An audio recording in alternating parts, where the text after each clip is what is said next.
Okay, here I am. I'm doing the chin stroke pose.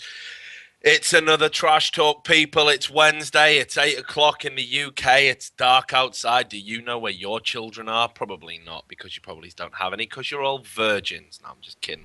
Anyway, it's Trash Talk. It is the show where we talk about all the shit that's been going on in esports. And do you know what? It's been a fucking quiet week, guys. There's no dressing it up. There's not really been a lot going on.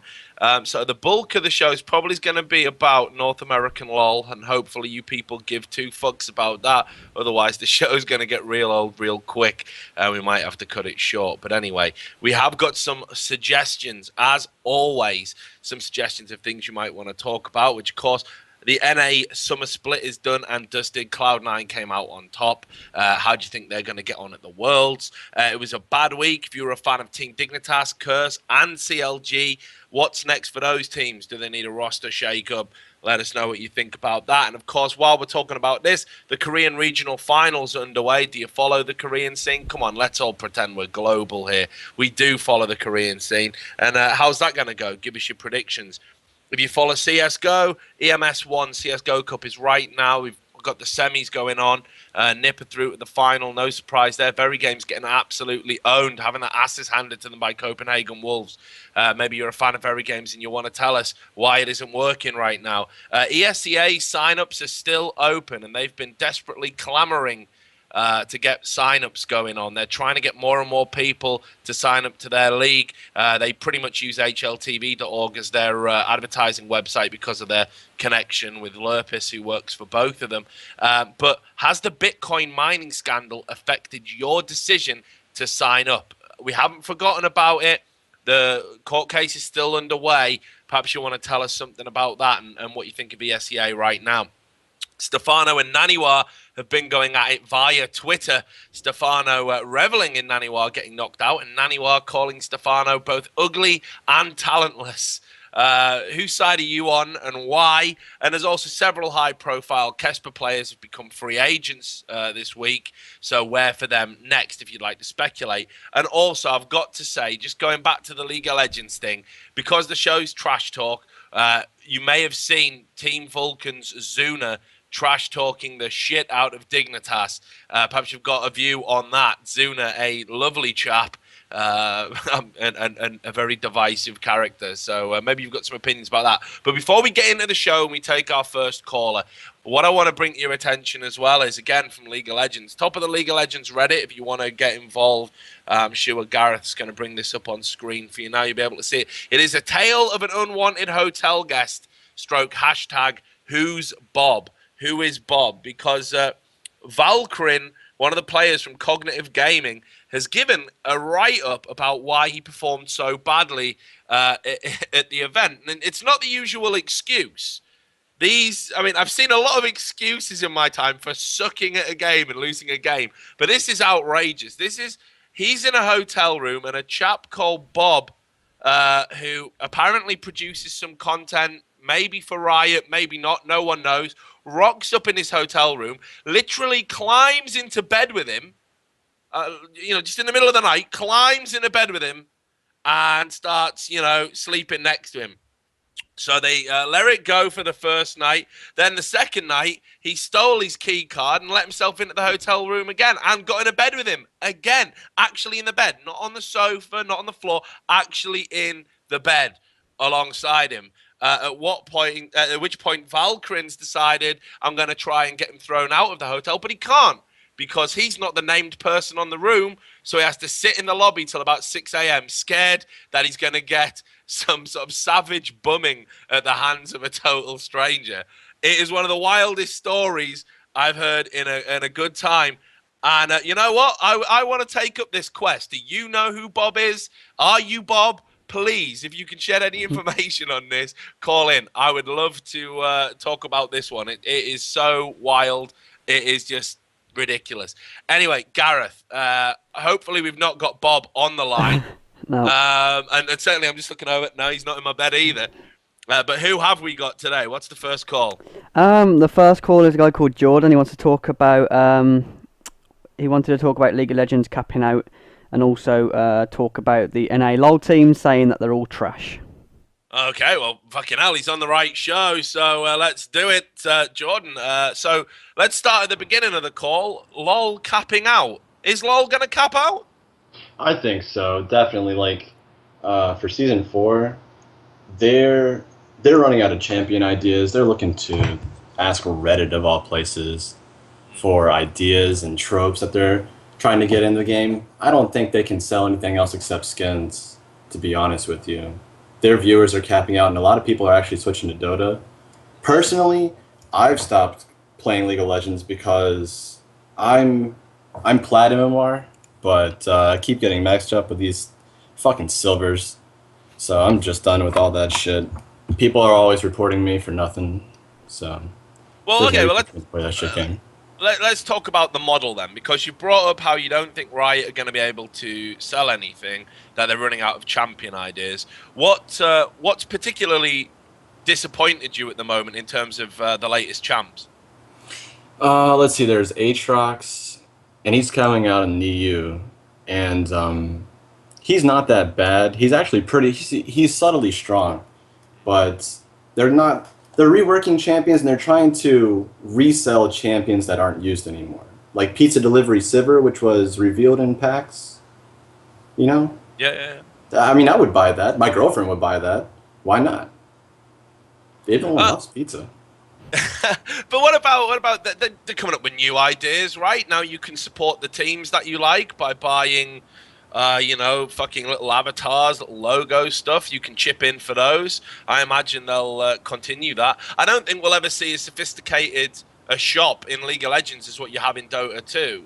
I don't think that's ever going to happen. But I mean, there's still a lot of new territory to explore, don't you think? Probably. I mean, there's always something to explore, especially when it's not pay to win. There's always something that some skin someone wants to buy, or if a team becomes a really big overnight success, they're always going to come out with like a CLG skin for a character or something like that. And honestly, as big of a fan as I am of some of the Korean teams like KT Rolster Bullets, who actually lost their game, I'd probably buy like a KTB set, but I haven't actually spent any money on League of Legends because I think the game's just going downhill. It's so shit. Okay, well, I want to ask you one more thing about this. Heroes of Newerth used to have this facility where you could pay money to effectively reset your MMR. Dude, what do you think about that? Yeah, well, I think everyone would fucking buy that. But then you've got the whole kind of situation of would it be fair to go down that route? Would that not make League of Legends sort of the ultimate joke if they were to use that as a revenue stream? Probably, because everyone, all the kids like me who are crying, oh my god, I could be Diamond 1, I'm so good. And then, they're stuck in Bronze MMR or something like that. I'm sure they'd buy it. I'd buy it every day. I'd buy it every fucking day. I'm so tired. No, it's good, man. I fucking look. I've got solo queue rage, same as every other motherfucker. Like I'd spend a fuck ton of money if I could just guarantee that I was going to get 4 non-retards on my team. Like if there was a facility where I could just literally hook it up to my bank account and pay like £1, right, for every non-retard on my team, fucking mind me dry, please, because it's shortening my fucking life playing solo queue right now, honestly. But let's talk about North American teams. Right, so they're all trash. Tell me, why are they all trash, brother? All right, CLG is always the same. They come up, I think they took the media training classes, and they decided okay, our whole idea is going to be, guys, we really suck. We have no team synergy, but we're just gonna keep saying we're gonna keep working on it. We made a ton of mistakes even though we won, but we still suck. We're so trash. That's all they ever say. It's just like TSM, like, hey, we just rate these kids 2-0, but we made so many mistakes, and yeah, and X Special still sucks. Uh, Reggie's eyebrows probably need to be nerfed. Yeah. I mean, we're definitely going to fix that by next week, guys. No problem. We're going to make it to Worlds. But honestly, I actually think they'll do okay. I mean, isn't this like almost part of the culture that people have adopted in League of Legends? Though it's like you're told pretty much. I mean, like it's the Riot way. The Riot mantra is don't blame anyone else for your mistakes. Always downplay. Even in victory, you've got to be kind of magnanimous about it and downplay what you've done right, and don't trash talk anyone and be respectful all the time. And TSM and CLG are pretty much, I mean, they are manufactured teams. As you rightly point out, They are more of a media idea. It's not just about performance. It's about selling, the idea of them as being these, wonderful, lovely, fluffy guys that we can engage with, fun-loving. Here's their streams. They're entertaining. So, I mean, is that not maybe a byproduct of kind of like the Riot influence of what they want in the game? I'd have to agree with you. It's definitely they're the star models that they want all the teams to be the same manufactured bullshit that they're always coming up with. But I mean, would it kill them to just be like, we won a game and I feel really good. I'm waiting for next week. Like, why can't you just be satisfied with the win? Just go into next week. Like, fuck. I'm so tired of hearing all these whiny kids like, I made so many, like I'm not hating on Doublelift, but every time he wins a game and he'll split push bot lane or something like that, and he'll make one small mistake and he'll die, but they'll still win the game. He's like, I just played like shit, man. I can't believe I got fucked up by Zuna. Man, this like fat kid's gonna sit on me if I ever fuck up again. It's so old. Speaking of Zuna, I didn't even hear the shitstorm that went on with him. I only heard a clip of it, but what actually happened there? He just basically came out and was just saying that digger bullshit. They're like they're a trash team, and that he knew that they could play awful and still beat them. And it all stems back to his time, I think, with Dignitas, and it's. I'd be salty as fuck too if I got dropped from a team like all the Curse team that got dropped from CLG. I'd be so mad. I'd want to kill them all. Like every game, I would dance on their bodies and I'd shit talk them in all chats so bad. I do that all the time. Oh, like man. that's another reason why I hate League of Legends is like if I make an amazing play, and I say you're fucking awful, like get dumped, I'm gonna get reported for it. Like even my team's gonna report me for it because I made a good play and I won the game. Like that doesn't make any sense. Why should I do that? It's not a game where you can actually sort of trash talk. I mean, if I were you, dude, I'd go and convert to some FPS games because trash talk is encouraged and very welcome in kind of Call of Duty and Counter-Strike and those kind of games. Yeah, I came from Halo and Counter-Strike 1.6, and all you do is just shit talk there. Like you just dump on people. Why not? Like, I just killed your whole team by myself. Why wouldn't I? Right. So final thoughts, brother, because you're saying everyone in North America is trash. Surely not Cloud9, though. Surely you got some begrudging respect for Cloud9. So I've actually paid a lot of attention to the threads about Cloud9 on Reddit and the breakdown on Meteos' jungling ability. And I think he is mostly the reason why they're doing well. Like, don't get me wrong, Balls and High are really strong laners. Sneaky Castro is the core of their team. They're pretty much like an improved CLG, where they don't have to play a bunch of support champions in every other lane, so that Doublelift can play Tristana and have range over everyone. But I'm actually a big fan of Dignitas before this season, and I'm glad Zuna shit talked them because they're all smiles and happy. They don't give a fuck. I think actually most of the teams are just in it for the money now and the job security. No one wants to go back to real life. Yeah, I definitely agree with that final point you make. But I think that's probably something that we'll go into with another caller. Jordan, great start of the show. Honestly, I've been sat here laughing. People are saying that you're a troll, but I tell you what, if you're a troll, you're a fucking awesome troll, and I'm happy to take you at face value. So thanks a lot for calling in. That was a great call. Take care, brother. Thank you very much. Love your stuff. Thanks a lot, man. You take care. There we go. What a fucking... Was he a troll? I don't give a fuck. If you're going to come out and say shit like that, that's what this show is about. He had the balls, you didn't. You can all sit there in Twitch TV chat typing about why you should take him seriously. That's the kind of caller I want on this show. If you want to call in, you add Trash Talk TV to Skype, and we can talk about anything. People are saying, oh, the topics are boring. You set the fucking topics, guys. I don't know. How many times do I have to fucking explain this every week? The topics are done by you. You can call in and talk about anything. Anything. I'm not even going to say within limits, because let's just see where that actually goes, what that means. Anyway, Gareth, have we got another caller? Yep, we got a guy called Alexander, and he wanted to sort of add to the whole thing that was just said then, so... Okay, Alexander, so you want to add to the previous caller. Am I about to get double trolled, or do you have a counterpoint, Alexander? No, I want to follow up on this. I think that Riot is basically killing themselves, their game. Everything is so hyped up all the time. It's so fucking ridiculous. And they are hurting their players even physically. Can you remember the last season finals? The trophy. The trophy was so fucking big. The 5 guys cannot hold it, and it was looking so bad, so silly when they tried to get it up and move out of the stage. And I think that Toys then broke his wrist, and he was forced to retire.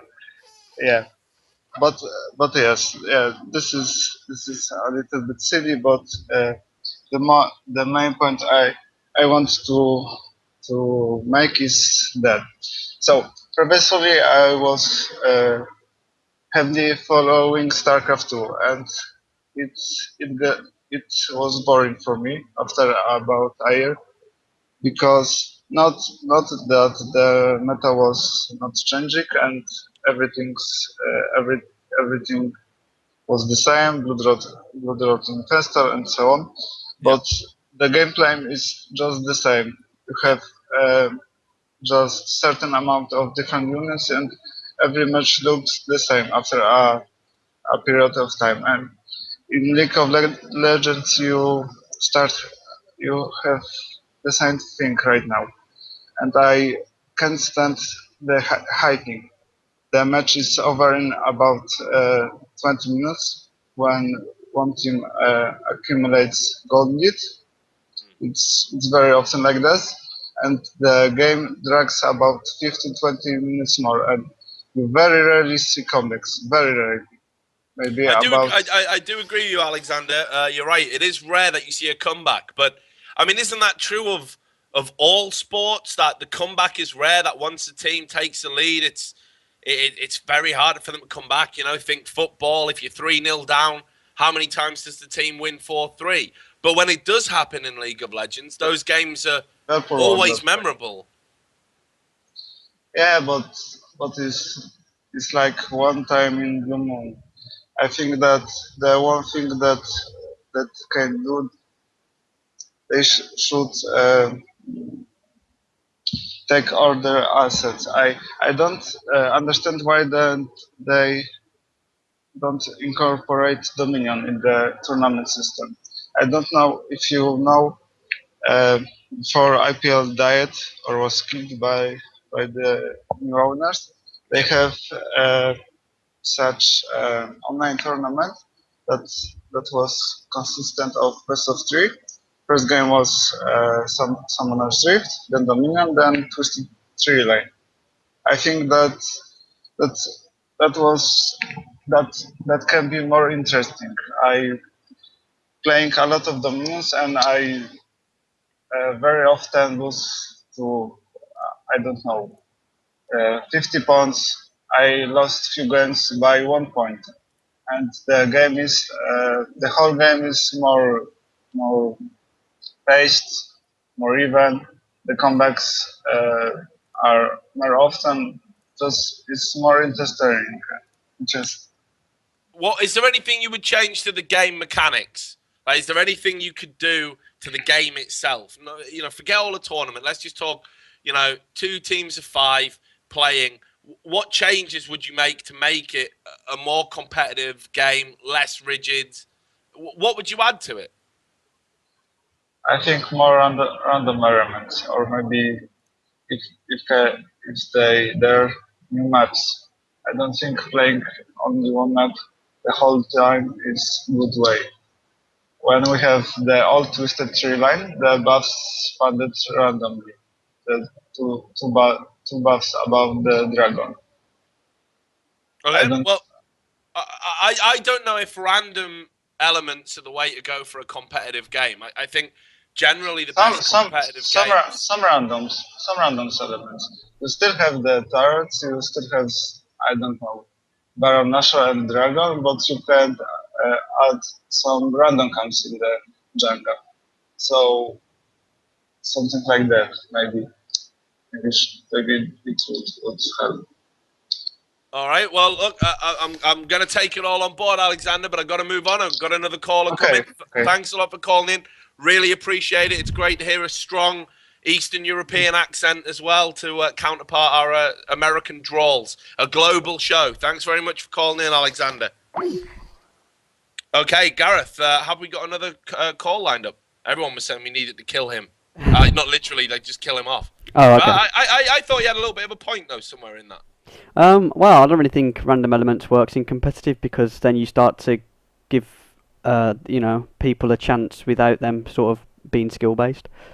But, yeah. But then again, it is true. I watch League of Legends now, and it's, it's kind of stagnant. Like, I still watch it because I'm invested in the people, the teams, the players, and it's my fucking job. But, other than that, I mean, I'd probably watch it if it wasn't. If I quit esports reporting tomorrow, I'd probably still watch League. Yeah.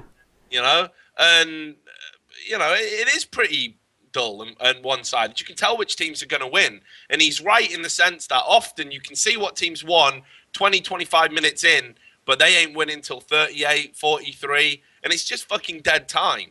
So I think there needs to be something, but I don't know what it is. Like, you can't just add, some super fucking turbo round or something like that. Yeah, exactly. Like multi-ball. That's what I was going to say. Yeah. Fucking multi-ball. That's what League of Legends needs. Multi-ball. But yeah, it's just, I don't know, man. Just fucking insane. Like, there needs to be something, but I don't know what it is. And random elements would probably be moving away from a competitive game.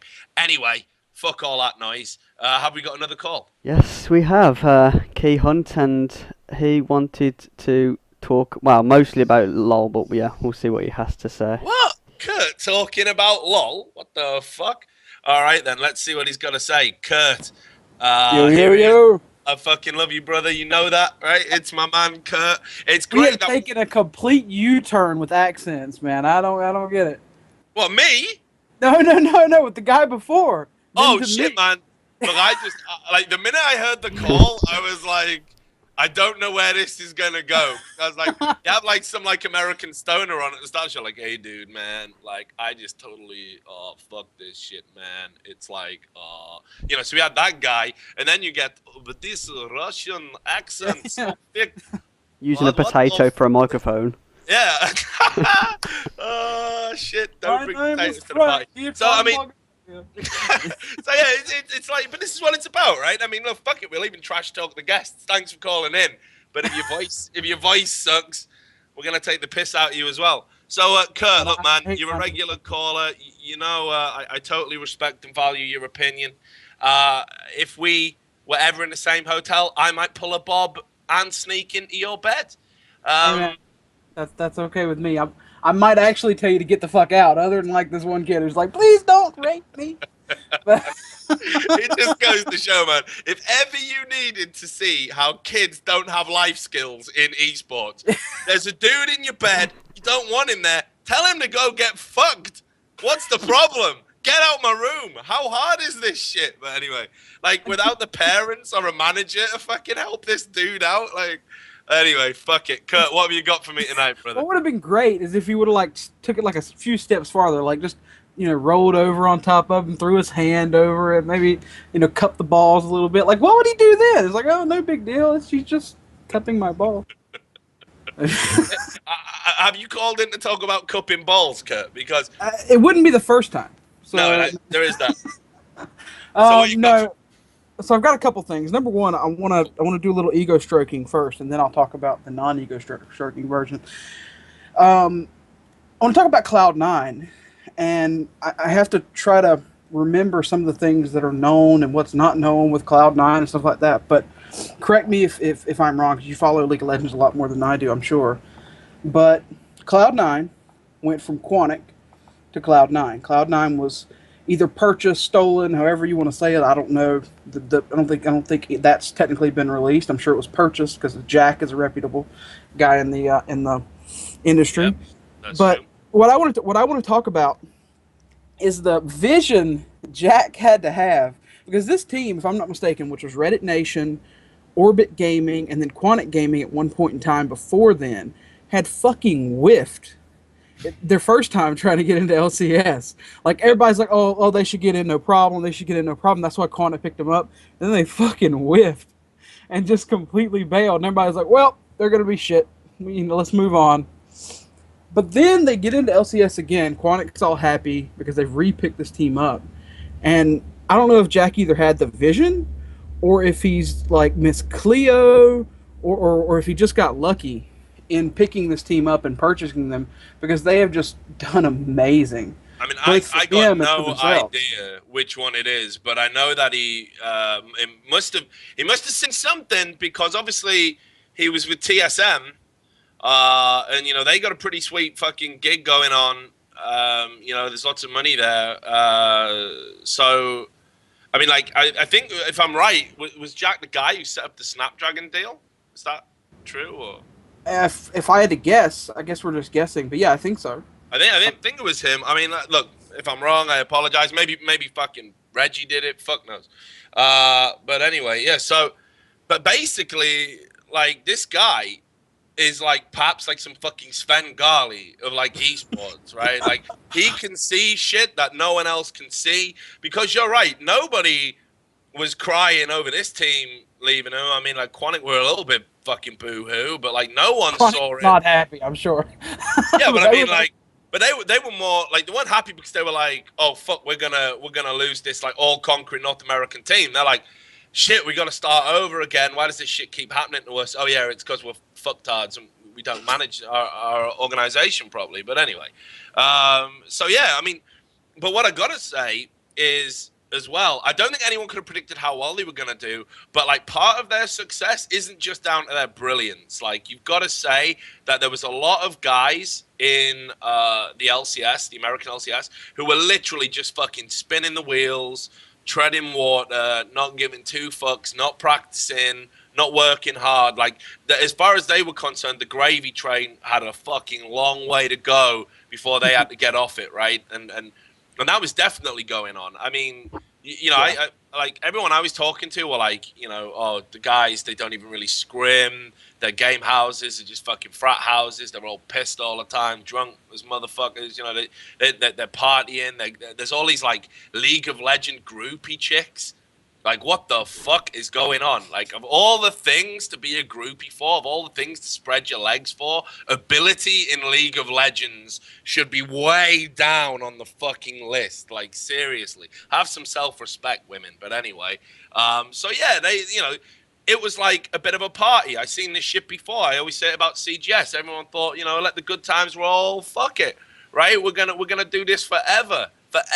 Like, it's never going to end. And then a team comes in with a little bit of hunger, a little bit of desire, well managed, someone approved, and they start playing these old, crusty, bored, non-working hard fucks. And I think that early momentum, when everyone was really underestimating them, it only really dawned on them at the very last minute towards the end of the split. These teams who were like, we got to try and battle and avoid relegation and shit, because fuck, we've really dragged our heels all this season. And Curse, prime example. prime fucking example, Curse. Like, a lot of people are saying St. Vicious is the problem. No, because at least that motherfucker works. At least he tries to marshal the troops. Some big names in that team have gone real missing when it counted. And, you know, they ain't doing a whole bunch of much. And, you know, Voyboy's kind of like almost self-pitying screed that he put up on Facebook about, oh my God, now we're facing relegation. You fucking deserve to be there. Like, there ain't no two ways about it. Especially considering Curse is probably one of the most, if not the most well-paid team in the LCS. I would guess, both from their organization and in general. Like, I mean, streaming and things like that. So, I mean, and that's just me guessing, but I know that Curse pays them well. Like, there's no ifs, ands, or buts about it. Man, I love the management of Curse. I love the management. I love the organization. Great logo. It's fire. We all love fire. I mean, great. We love fire. Everyone loves fire. You know, cool guys. Great name. I mean, you know, kind of not good if you want to be successful to call yourself Curse, but, you know, I guess you could spin it around and say, well, we curse the opposition or some shit. Yeah, I like them. Nice dudes. But at the end of the day, that fucking North American team, right, they, like so many others in that league, have banked that the people who get promoted are there for one split and then they're out. You know, that's what they're banking on. That's what they're all banking on. They're like, hey, fuck, we're the stars, we're the personalities.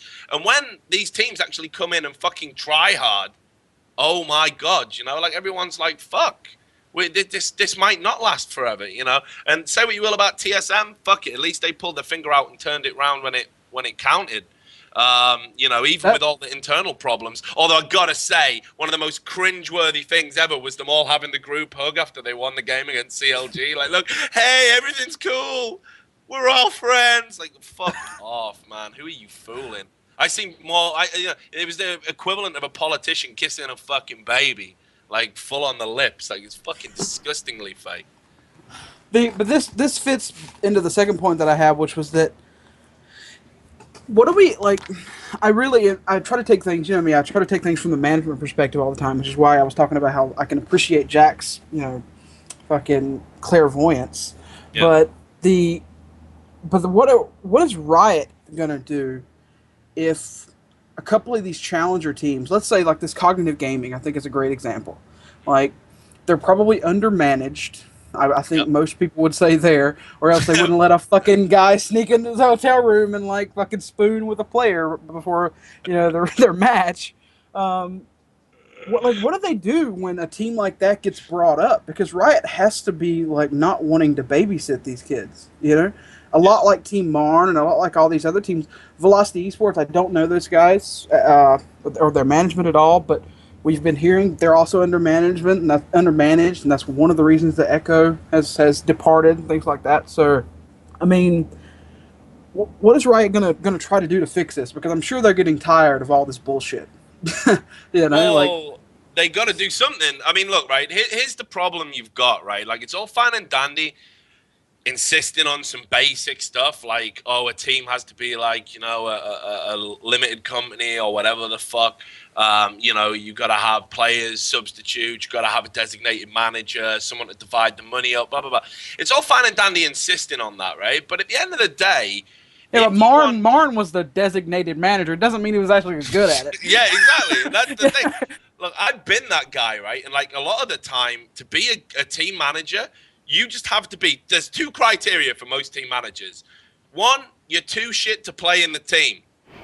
Two, you've got a little bit more life experience compared to the others. Like, maybe you got a driver's license. Maybe you've kissed a girl. Maybe you know how to microwave a fucking TV dinner. But, like, if you can do those things... You too can be a gaming manager, because that's all it is. I mean, you are literally like, it's like in the Valley of the Blind, the fucking one-eyed man is king, right? You know, serious. Like, that's all being a team manager is a lot of the time. You know, there's exceptions. Odie fucking loves that shit. He does a good job, no doubt about it. You know, we talked about Jack, fucking super psychic Jack with his fucking crystal ball for a brain. You know, these guys are good at what they fucking do and deserve respect. But the average team manager is, I mean, like, fuck, man, I'll tell you a story. Like, he's going to hate me if he sees this show, because he's a cool guy. He's from Newcastle in England. Perilous Gaming are this sort of up-and-coming UK gaming team. And he's like, their manager was just this drunk Geordie. Like, he come up to meet me at, like, some LAN I was at, and he was fucking wasted. I mean, so wasted. Like, he was trying to talk to me, but he was, like, standing up and just doing this. Like, just eyes rolled up into his skull, drooling. And I thought it was a bait. Like, I was like, this guy's running a team? Like, what the fuck? Like, and he is. And you know what? They're doing all right. You know, it's like, what the fuck? So, I mean, you know, I don't know, man. I'd like to see Riot, like, have a liaison. You know, just someone who's like the grown-ups of the grown-ups. Because I think as well, like, you know, this follows on from what we talked about last week with the whole Reggie situation. Someone who goes in and says, Reggie, you can't make Dyrus cry on stream. You can't do it. It's not acceptable. You can't do this. Or, you know, the guy who's there popping up from under the bed. Bob. No Spoonie. You know, that dude, right? There's got to be someone who's got to just make sure that it's not like the last days of Rome, where everyone gets a little bit of power, a little bit of money, and starts going fucking crazy, which, you know, that's pretty much what happens in all esports. But if LoL wants to be different, then Riot have got to step up, I think. Yeah, I mean, and I think they have sort of a liaison like that. It's just, you know, it's just going to be, I don't know what they're going to do, but I think it's going to come down to the point where they have to figure out something, somehow to get some of these challenger teams on some actually respectable teams, or at the very least maybe some kind of process of finding which a respectable team is. I don't know, but I have a feeling they don't want another Martin situation or situations like it. But what would you do, Kurt? You're a manager. What would you do? How would you fix it? I'd tell that guy to get the fuck out of my player's bed. Yeah. Again, we just got to leave crazy Randy. Just that. We got to leave him. I mean, in general, like, to fix this, you know, this almost like tiered professionalism. You got the fucking Cloud9, the CLG, the TSMs, the Dignitases up here, the Curses as well. I'll include them, and then you got all the other motherfuckers in the bottom half, who, you know, it just seems to be like, you know, Velocity Esports, prime example. It's incredibly hard to answer, because I believe that there should be a way for new teams and new managers to break in and things like that. Like, there are good managers and people wanting to get into management on other teams, you know. So I'm not saying that just because you're unknown or you haven't been in management before that you're shit. That's not what I'm saying. I mean, Jack hasn't been around for that long, I don't think. I mean, he's obviously proven himself to be knowledgeable. So, I mean, so I'm not. It's a thin line between finding a decent manager, someone who knows what he's doing, and also allowing those people to you know, I guess test the waters. But as to whether Riot's going to let newer managers test the waters in something as important to them as LCS, I don't know. I see them in the future actively pursuing, whether they be agencies or whether they be teams, to help manage these particular teams. Like a Cognitive Gaming, like a Velocity Esports. I see that in the future, them actively pursuing someone else to come in, whether that be a CSN, an EMG, an EG, or something along those lines, and actively pursuing these teams. I mean, what might be cool, the one thing I did think that the CGS got right was that they employed general managers. And you were the manager of a franchise, and you picked up the players and the teams that you wanted for your organization. Now, that model strictly wouldn't work within League of Legends, but maybe it was like, I don't know, that you had like a pool of like GMs, right? And then like the players could bid for them. You had like a draft for which manager you got, you know? And if you finished like bottom, just above the relegation, and didn't actually bow out, you get first pick of like which manager you want. And then maybe if you finish the top, you get last pick of the manager. You know, some shit like that. I could really see that. I'm kind of hoping to an extent that they don't, because then that does push out some of the newer managers. But it also makes sense. I mean, they wouldn't let some random fuck manager be a manager in the CGS. You know, I mean, there was experienced people only in the CGS, whether that be Jason, whether that be Craig. Actually, never was a manager, was he? Went straight to Moto. But you know, people like that. You know, DKT. So it's understandable, and I definitely see it happening in the future. All right, well, Kurt, look, man, it's another great call. I hope to hear from you next week. I'm glad you remembered the time and day of the show. Wednesday at 8, bro. That's all you got to remember. But it's great to talk to you. No doubt we'll talk to you next week, and perhaps even on Climbing the Ladder tomorrow. Who the fuck knows? But anyway, thanks a lot for calling in. Later.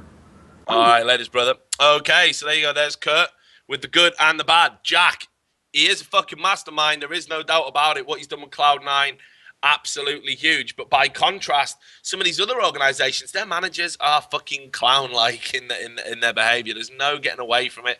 And, you know, maybe that's a cool thing about esports. Maybe I'm being an asshole. Maybe managers shouldn't be professional. Maybe the good thing about esports is that managers are kind of just drunken, degenerate people who aren't good enough to play the game. Maybe that's a good thing. I don't know. You tell me what you think. You can do that by calling in. You add Trash Talk TV to Skype. What we're going to do, though, is we're going to take a quick break while I rehydrate and maybe crack out some beers or some shit. Who knows? It could be one of those shows. But anyway, don't go anywhere. We're going to have a little break for a few minutes, and we'll be right back. All right, call you off.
Okay, we're live, brothers and sisters. Probably more brothers than sisters. But anyway, this is Trash Talk. It's the show where you set the agenda and you're the guests. And I'm just a guy. I'm just a guy in his bedroom, all alone.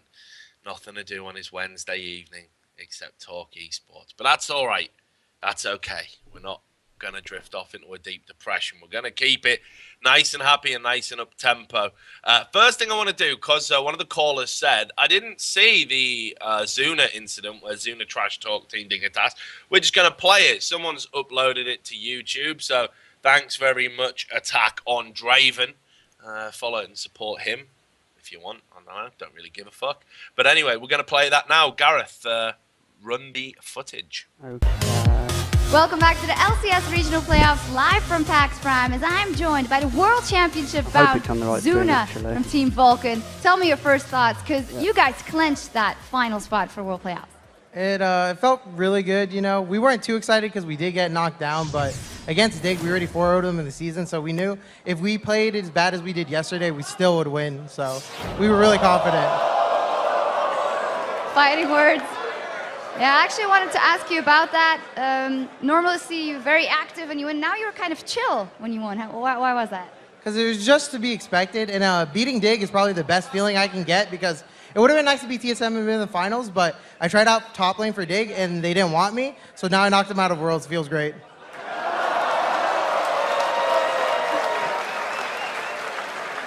That must feel great. Now, tell me how you regrouped after yesterday's loss versus TSM. We all cried for a little bit in a corner, and then we came back, and then we were just like, we played really bad yesterday, but today's a new day, and if we lose this game, I had to uninstall Puzzles and Dragons. So now that we won, we're probably going to waste like $100 each on it. So that's always good. Tell me about that first game coming into that one. What was your general game plan? Our general game plan was to get Shen because they're really bad against it, and then they gave it to us, and then we knew that they would pick up Evelynn. And Crumbs loves to run Ignite on Evelynn, so we had a full CC team with Ashe, Zyra, TF, and Shen. So every single team fight, he would just die instantly, and he could never even get on us because he didn't have Flash. So they fell into our picks, and then we had Globals. And then Cutie Pie, if he doesn't have Ezreal, he's not a threat on any other hero, so we just abused that fact. You weren't afraid of Cutie Pie at all because he had a lot of CS in the first game as well. Well, the thing is Graves, like, he probably had 150 more CS than me, but it's not like he can do anything. He couldn't attack anything. The only thing he can attack is Shen, and Shen probably had like 300 Yeah, he armor, might be able so to stop me it hitting after he Karthus, answers his Evelynn, question. and Kennen, He stops when he's Trash only Talk, hitting a yeah. Shen, I'll kill all three of them before I kill Shen. All right. And then going into Just let game me know two when where we're all the back. nerves gone was just bringing home. I felt like whoever won the first game pretty much won the whole thing, because once you win that first game, the crowd's on your side, and the other team's demoralized, and it just felt great. And you finished them off. And you won the game, of course. Now, tell me a little bit about your season. Yep. Right, so we're back. There you go. That was what he said. I actually thought that was quite tame. I don't know why so many people got upset about it. I know if I just shit all over someone in like a high-profile game and like I had some history with those guys, I'd be fucking dancing a jig. Like, serious. I'd be in their face. I'd be saying all kinds of shit because there is nothing sweeter than beating somebody who has given you a tough time in the past. I also think it's interesting that Zuna kind of looks like if Skara had been homeless for a while and had kind of like had to grow a neck beard to stay warm. Maybe you can see that resemblance. I don't know. Maybe not. Anyway, that was what all the bullshit was about. That's what people were getting so upset about. I think it was kind of fucking lame. But, you know, this is League of Legends. It don't take much to spark the fuse. Anyway, right, guys, we've got another caller. And this is interesting because you may remember I was talking about some drunken, drooling Geordie manager of Perilous Gaming. I think he's took offense at that description. He's decided to call in, so maybe we're about to see some real trash talk. If you can understand him, I'll try and get some subtitles for the Geordie accent underneath. So we got the manager of Perilous Gaming, P_Mick. Are you here, brother? Can you hear me? We Hello? can't hear him, Yeah, we can't hear him. but he's in the call. He's answered. Maybe he's too drunk to even realise to speak. Yeah. Hello, Perilous Gaming Management.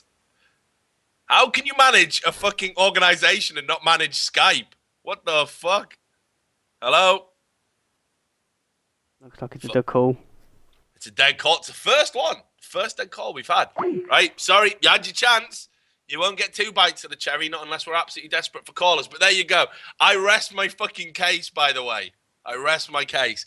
Okay, so you've got another caller for us, Gareth. Who is it? Yeah, it's Adam Hartley's from Definitive Esports, and he wants to talk about iSeries and the press situation there. Okay, so Adam from Definitive Esports, a man I know. We've shared many a press room. What's on your mind, Adam? Yeah, so what I've been wanting to get off my chest for a little while is the state of iSeries. Well, it's no longer iSeries anymore, it's Multiplay, because of all that crap. The lack of press at I-49 and iSeries becoming more and more casual each and every year.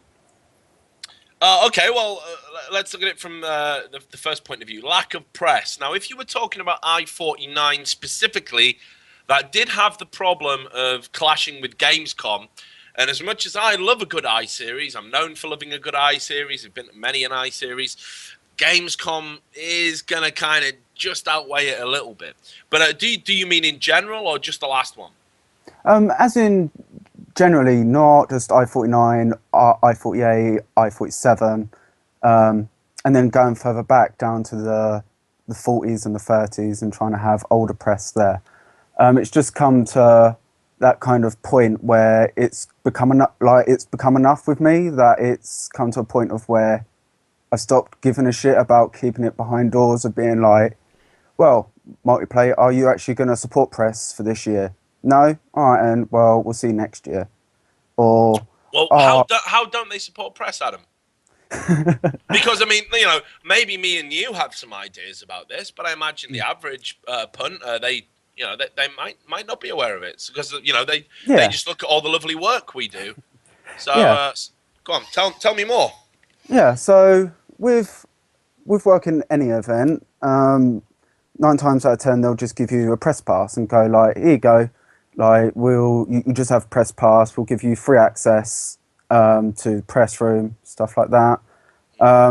They'll lay on food, like when us lot went to DreamHack Summer Not, the one just gone, the one before that, inside the press room, they had a full buffet on.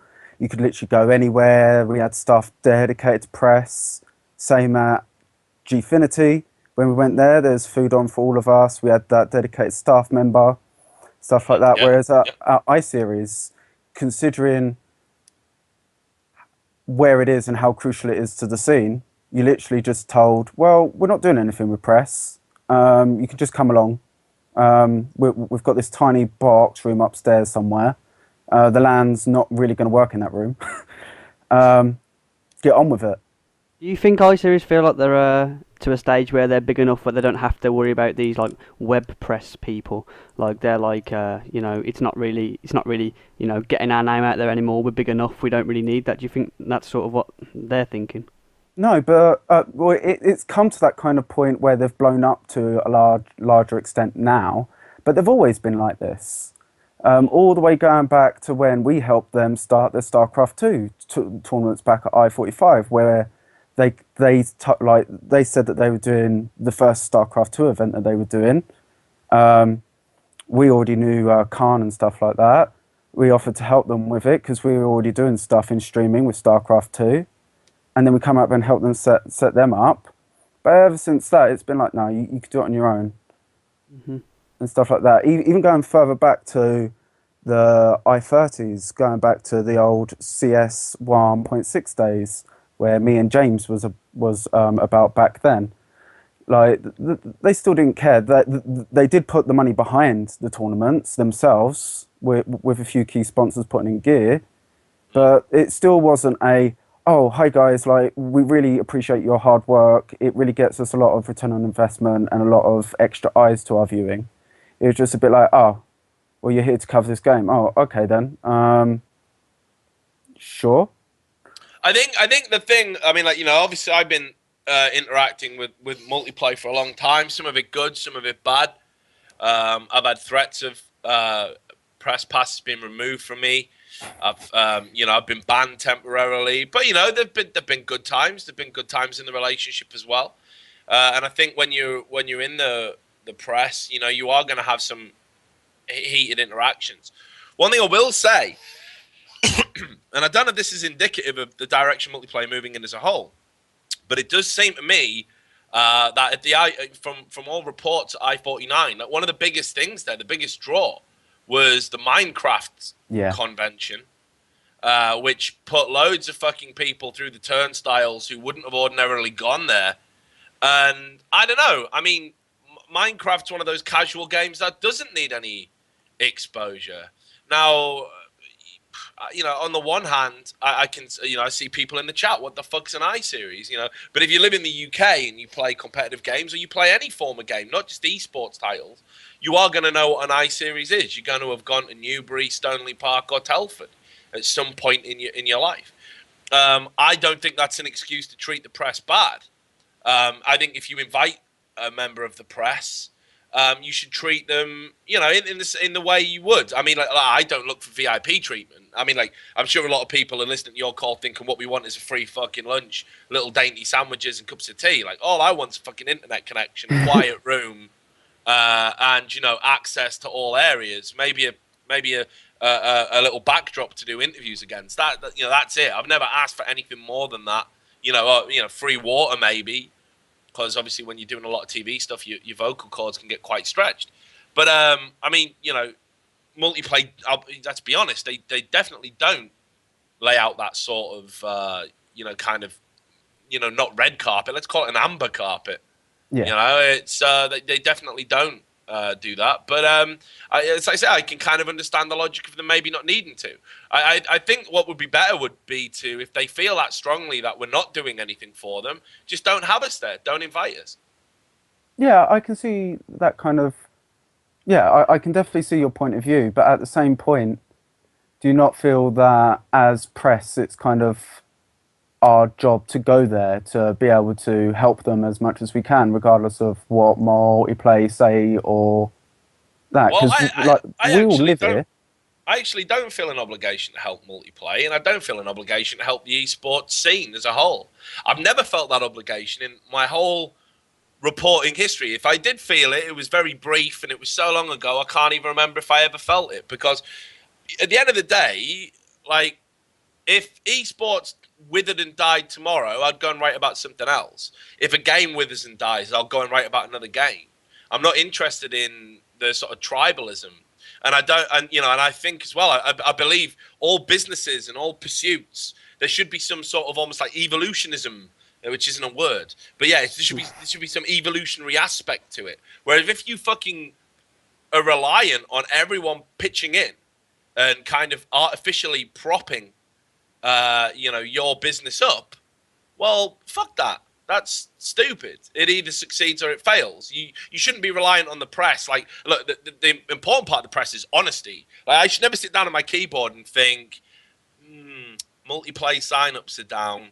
What they need is a real nice article about how great it is. I'll write that. Because if I'm doing that, then what else am I fucking open to? You know, am I open to, fucking bribes? Am I open to, just direct pay? We'll pay for you to write this shit. You know, am I open to out and out lies in the print press? Well, no. I mean, like, I'll go to an iSeries and I'll accurately report what I see there. And sometimes I will eschew certain things. Like, for example, it's not important to report on delays at an iSeries because, A, it looks like we're kicking the dog a little bit. But B, everyone knows if you go to an iSeries, there's going to be fucking delays. Always. Yeah, always. I mean, there's always going to be delays. So there's no point in fucking writing that story again and again and again. We might do a little post like, hey, guys, games are delayed to 8 o'clock. But we're not going to write a big thing about, all the catastrophic errors that have gone in to make it happen. And like I-49, to be fair to multiplayer, it wasn't even their fault that time around. I mean, Virgin dropped the ball with the internet. So, but yeah, I know what you're saying. I just don't think it's the nature of the press. Or rather, it should be in our nature to kind of lend a helping hand to things. Like, if something sucks, we should say it sucks. If something's awesome, we should say it's awesome. And at all times, we should be looking to exercise restraint, but also we should be striving for accuracy. Yeah, I completely agree. It's just that point of I'm very much of the instinct of like the UK esports scene in the UK is extremely small. And before Blizzard put in the WCS tournament rules, things were looking on the up from the end of I-48 with the end of the ESET UK Masters, Razer and that raising up the League of Legends prize pool to 10,000 from 1,000, and them actually getting a stage and casters instead of it just being stressed on his own in like a corner within that little LOL group in the corner. And it looked a bit better, but ever since all that's gone down like the can, it was a bit like, oh, well, that's a bit shit. Like, and then on top of that, the Minecraft expo that went on, and all of the reports I've heard about it with like screaming kids everywhere, and it actually interfering with games being played of like pro teams actually in the rows and stuff like.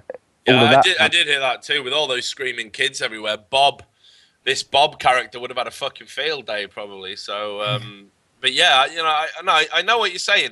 I mean, what I will say is, okay, like if multiplayer want to move in a certain direction, that's entirely up to them, and you know, we can't basically say, you know, certainly not as a press, like maybe you can write a piece like, you know, why I think it's the wrong idea, but ultimately it's their prerogative. But what I will say is the community, which have raised a lot of these gripes, the most frustrating thing for me is that multiplayer have had something of a monopoly in the UK, and they've done some good things, they've done some bad things, and yet whatever has been done, that hasn't affected their status at the top. Now, this could be because their lands are amazing and are a must attend. But what I see after every iSeries is a bunch of people complaining. So if that, you know, Have we lost Rich? Mid rant. I think we have. Well, at least everyone watching is saved from him ranting. Hopefully, he'll be back soon. Are you still there, Adam? Yeah, I'm still here. Okay, so it's just Rich that's gone. Yeah, that's the first time that's happened. That's all right. It always happens at Skype. Oh. So, I guess I could just carry on the conversation, just a casual conversation. How come you wasn't at I-49? Because we just didn't see a point. What, because of the way iSeries is going, or? Yeah. We're not on air, right? We are. Oh, we are? Yeah. Okay. Yeah, we just didn't really see a point in doing it. The StarCraft 2 ESET UK Masters had decreased its prize pool by quite a lot. Yeah. The international talent wasn't there as it was in I-48. They weren't honouring the return flights and all of the expenses paid for the two winners. Yeah. It was Sting and I can't remember the other person who was playing versus him. Team Liquid player, I can't remember his name. But they were they came first and second, and they were supposed to get invites and paid for everything for them to come to the next one. They didn't get it. Oh. We were and ahhing. We said some conversations between us and Multiplayer to see if they could sweeten the deal, and it just didn't happen. Yeah. Right. I got by Multiplay. they fucking got me, those bastards. I can't believe it. Right. So change of tack. I don't even know. Here's where I was going. There are other events in the fucking UK, and people don't support them. Look at Epicland. Epicland want to offer a cheap alternative to Multiplay. They've got a very clear, transparent system for prize money, where the sign-ups, you know, increase the, you know, prize fund and all of that noise. And no fucker goes. No fucker goes.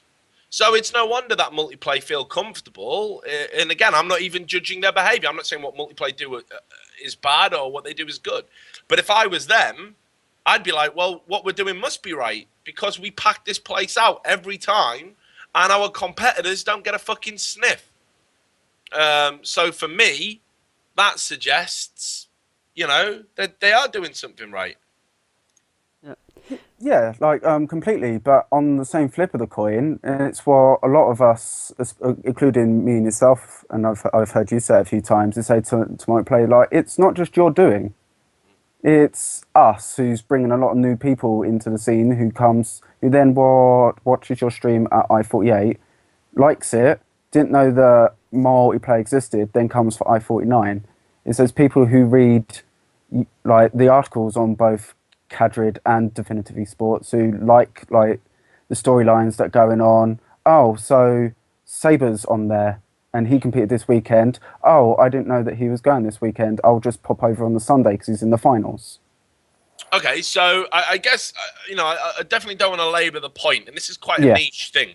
So I'll ask you, if you were, right, let's say Multiplay watch this VOD back. I'm sure we'll know if they have, because short of making my Skype crash, I'm pretty sure I'll get a phone call from my boss. He's at it again. He's out to get us. I'm not out to get you, dudes. I love everyone in esports. Everyone knows that. So what would you do if you got picked up by Multiplay tomorrow? You're in charge of a task force to make it more press friendly. Well, the instant would be is that they hire out the whole of the student village, like literally the whole of it, for all of their staff. And each and every event, they have around about 20 to 30 rooms spare, just in case the odd stakeholder or the odd sponsor doesn't have like a spare room, or there's a fuck up in the hotel. Like, you could easily give away 3 to 4, maybe all of them, to press rooms to make it less expensive to go to an iSeries. Being able to put a dedicated line server into the press room instead of having a 1940s stack switch in the corner, which you've got leads going all across this little tiny room where everyone's trying to upload to YouTube and to servers. And like, the most simple and easiest thing that I think that I would appreciate the most would be for them to say thank you. Like, I've had one thank you out of all of the iSeries that I've been to as Definitive Esports, and that was I47, where we all went, and we worked in partnership with Multiplay and ESET to go do a few specific things with them. And I got a thank you from Khan. Didn't get a thank you from anyone else, and no one above him. Yeah, I know what you're saying. I guess sometimes when you're having the stress of running an event of that size, maybe the little things do get lost. Maybe the thank yous do get lost. I've done it myself. I remember bailing them out when they needed a caster at the last minute to cast the CS finals.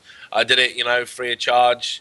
Had to ask permission, from my bosses to do it, because obviously all content I produce is kind of meant to be heavy media unless I get express permission. So that was that's not just a quick phone call. Yeah, I'm going to do a cast. We need to discuss it. It can be quite tense, but I did it, and I didn't get a thank you. I didn't even get a free beer, but I'm sure it is appreciated. Maybe. Hopefully, hopefully, even just like a little tiny bit. Yeah. So I50, will you be there? I will most probably be there on my own as just a person, to just go there, go watch, go be there. I'm quite invested, as you have been in iSeries and Multiplay, spent many years doing there, and it'd be nice to go over there and be like, oh look, it's I50, it's like the 50th iSeries has ever been. Apparently it's going to be a big show. Whether or not I go there as Definitive Esports as press is still up in the air, as it's just post like I49. There's not a lot of details out, so you guys most probably doing the same of like, is it worth us sending X amount of people to iSeries, and is it worth the dosh? I think for the 50th one, although technically it's the 49th one. Oh yeah. they didn't do a 13 because they're suspicious, but so it is the 50th in name. And they've said they've got big plans for it. So, I'm going to probably be there. I don't think it's going to clash with anything else. Like I said, I've been going to iSeries for a long time. My first ever kind of real LAN. I mean, like, my first ever gaming LAN was in a fucking barn in Wales. But, I mean, like, it was a Tekken tournament for South Wales Tekken champion. So that was my first ever. But, my first real LAN was an iSeries. I-28, I think. So, I got a lot of memories. So yeah, I'm going to be there. I'll definitely be there. But whether the press will be getting any sort of different treatment to what we used to, I don't know. But they said they've got big plans, and if they want to communicate those big plans, they're going to have to interact with us. So you never know. We might get a cup of coffee this time. Definitely. All right. Well, look, Adam. Thanks for calling in, brother. Hopefully, I'll see you there. But yeah, speak to you again. Yeah. Bye. All right. Take care. So that was Adam. So there you go. It's kind of weird, and I definitely don't want to labour the point about being press, because you guys probably can't relate to it, and you just get fucking bored when we keep harping on about it. But it is a strange relationship. You got to have a foot in many camps, and sometimes you get the red carpet treatment. People want you to say nice things about them, so they treat you nice. Is the question therefore then, perhaps the people who don't give you anything at all, except the bare bones of what you need to do the job, are they not the more honest people in esports, because they're not looking to curry favor, whereas people who give you a free fucking buffet and a call girl or fucking warm your bed up on a night in the hotel room that's all been paid for these people fundamentally dishonest because they're looking to get a favorable report in exchange for money. I don't know, in that sense, maybe multiplayer more honest than a lot of people out there in esports. Anyway, that's for another time, or maybe it's for now. I mean, that's on you. If you want to call in and further that strand of conversation, Trash Talk TV, add it to your Skype. Gareth, what have we got lined up for me now?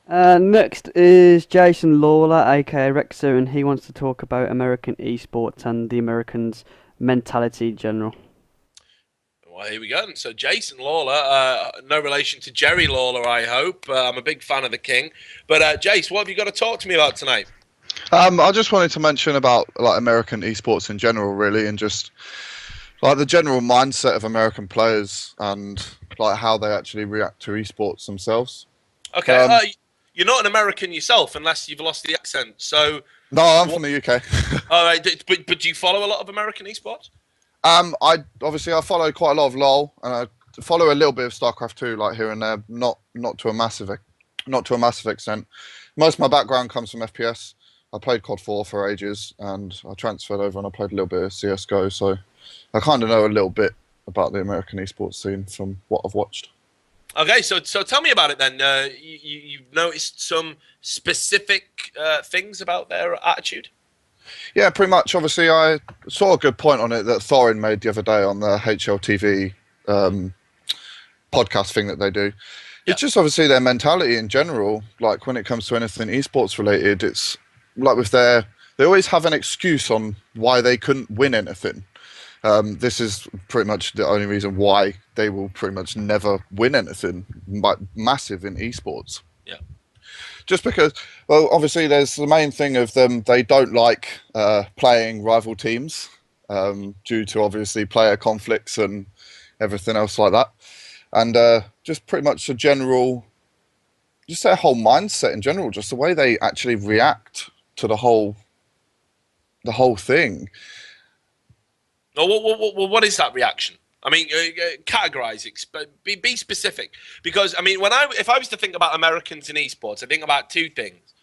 No, three things. I'll be honest, three things. First thing is I think about excuses, and this is in no order. Second thing, I think about trash talk, and the third thing I think about is showmanship. Generally, the Americans seem to understand the importance of being entertaining. More than their European counterparts. Whenever I see an entertaining interview, it's generally with an American. Like you say, prime example was GamingGear.eu in the League of Legends European thing at Gamescom. Yep. Basically, this Lithuanian dude got up and just literally said, "We have smoke, we go to toilet, then we win game." Happy. I was like, this is terrible. But if you see an American fucking team doing an interview, you get the trash talking, you get the drama, you get the hype. They seem to have a better grasp of it. So what is it that you're specifically trying mainly to the excuses side of it? Obviously, in the StarCraft 2 scene, obviously they all blame the fact that why the Koreans win everything is because the American players can't practice against the Korean guys because due to ping and everything else like that. And when it comes to the events, they just get completely shit stomped. Honestly, I don't think it's relation to practice or anything like that at all. I just think Americans overall in esports aren't actually as skilled as the rest of the world. That's pretty much been proven in probably every big esports title, like within the past, I don't know, 5 years or so, I'd say. Yeah. Oh, well, interestingly enough, not a lot in FPS games, though. Oh, obviously FPS, well, Americans don't compete with any of the Europeans in Counter-Strike, like at all. That's a very well-known fact. That's probably mainly down to the fact that they don't put the effort and the time that's actually needed to practice into the actual game, because I think they just have this, they're on some god tier or something of gamers that can just go and practice like a small amount before everything and go and win everything. It doesn't work like that. So is it not, right? Here's what I think, right? In the UK, we've got something similar going on. Yeah, that's correct. Yeah. Right, in the UK, we don't like to work hard. If you try hard, there's something wrong with you. If you try hard, you're probably a virgin. If you care about games, you're dysfunctional. So what they do is, we've got a whole competitive scene of esports athletes, which is predicated on the central premise that nobody at any time must try and work hard. Yet, everyone wants to win. Right? Yeah. I mean, the mind fucking boggles how that works. But that is indeed UK esports in a nutshell. It is who can try the least and win the most. But if you beat somebody by trying hard, you've already lost, right? I mean, it is insane. Yeah. But now in the UK esports, I've always said it's because we all think we're cool, but no one in esports is cool. Not in the UK. We're all fucking nerds. We're all losers. It doesn't matter how many steroids you pump into your body, which, by the way, loads of guys in the UK do. They've got loads of roid heads going on because they're not doing roids because they're fucking into the gym and they want to be buff. They're doing roids because they're massively insecure about what people might say about them if they got called fat. Oh, no, what will we do? So, fuck the UK guys. They're just not cool. So I can't fathom the UK scene. But in America, everyone is cool. Everyone's fucking cool. They actually go out and they party. They literally do, man. They are living like some fucking OC California kind of life, right, out in the States. But they also happen to play games. So I think the difference between the UK attitude and the American attitude is they've actually got stuff worth doing. They actually, have got distractions that, fuck it, why would you try hard at a game? Guys like Mo, just went and won whichever fucking American LAN that was just going on recently, and Clown coming out of retirement and playing in that team. Those guys are fucking, Clown has had his own business. He's done shit, I can understand why their attitude would be a little bit like that. And that's, of course, just in FPS. So when it comes to, StarCraft 2, there's nothing worth putting your life on hold for in American StarCraft. Nothing. You don't get to live in a cool gaming house because all of them got shut down because people realized they weren't lucrative enough. And unless you're like Root and you're going to get the begging bowl out and ask for everyone to have a fucking whip round, which most managers and organizations find distasteful and wouldn't do, then no one's going to pay for you to live the dream, which is why you see guys like Gosu User coming to Europe. They'll do it then. Then it's worth it, right? Then it is purely worth it. But if it isn't, fuck it. I'm going to go down the beach. I'm going to work on my tan. And fuck it. So I do agree with you in the sense that the moaning about the Koreans is starting to become a little bit fucking dull. But equally, I totally get why America doesn't produce champions, because they don't invest into it enough. They don't make it worth the sacrifice to be a champion. Like, if you can go get your fucking pole smoked and fucking go out and get liquored up every night and actually live life a little bit, or you can sit around playing games 8 hours a day. Well, if I'm going to do option B, it's got to be worthwhile. And in the American esports scene, no one invests. You say American esports, but when you get down to specific, console COD in America is definitely, I'd say, worth it. You've got Optic Gaming, you've got, they're an exception really because of their sort of social media following and stuff, but they've got their own gaming house where they live. They stream 8 hours to 10 hours a day. They're earning loads of money off that.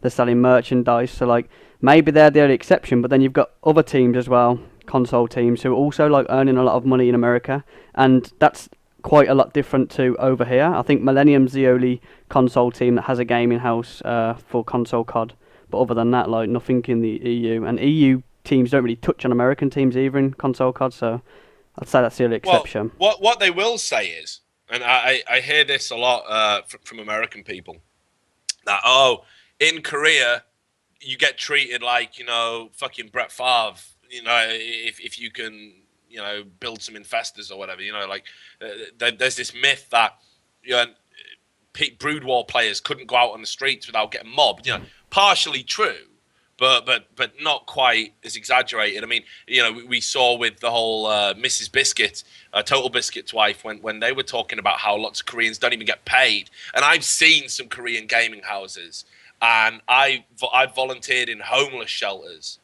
that are fucking superior in their layout. I'm talking 12 mattresses on a fucking floor. You know, this is not, you know, yeah, it's not as glorified as Americans sometimes think it is. Console gaming, though, is definitely making it straight legit. I think people are coming around to the idea of competitive gaming. If you're a console guy in America, it's a bit more cool. Mm-hmm. You know, it's a little bit more accepted. So I think that excuse is running out. But maybe that therein lies the issue. Perhaps it is what they're saying, that they don't feel accepted and they can't override that stigma themselves. You know, they can't get past it. But with console gaming, they can, and the rewards are there, so it becomes worth it. I think the main reason why Americans seem to do a little bit better in like console esports is a lot more that people think it's a lot more of an inferior kind of platform to play on, that it obviously isn't as skilled and such. Obviously, that's like I've played console a little bit, like casually. I've played it on a competitive level, so obviously I won't comment on what I think like the competitive side of it is, but I think that's obviously the main reason why the American people in general are probably doing better on console than in the rest of the games. Like, for example, if you look at kind of the NA, like League of Legends scene, I think they've probably got one team that could probably compete on a world level to a decent extent. Obviously, that's Cloud9. All the other ones are just, I'd say they're completely trash. Like, they wouldn't... when TSM go to the Worlds, I'll be lucky if they make it through the groups, to be all honest with you. I don't think they will make it through the groups, not at all. Obviously, if you cast it on the EU level, obviously quite a lot of people might say the same about EU, but I generally think that EU players are probably a lot stronger in, obviously, League of Legends in terms of skill-wise.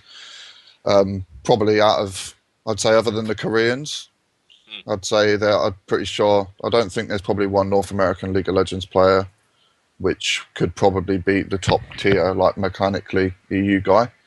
But I mean, there's always going to be one nation that's on top at anything. I mean, yeah, that's true. I mean, we don't sit around saying, you know what, in a keep-up competition, no one can beat the Brazilians, or you know, in a hard-hitting, eye-gouging competition in rugby, no one can beat the South Africans. You know, it's like everyone's got their kind of forte. Everyone's got their specific ability, and I guess what we're talking about is a lot of the time infrastructure. You know, there's definitely a movement where esports are successful, again with the exception of the UK, linked directly to technology, where people have had, you know, broadband connections and have been online gaming for a long time, or there's been an economic situation that's allowed internet cafes to be successful. They're still relatively thin on the ground in the UK. You know, if you go to Sweden, you know, there's one, I would say every major town, you're going to have one or two. Korea, you know, I mean, the PC bangs are on every street corner. So, you know, perhaps that's the issue. Again, there's just not that infrastructure there.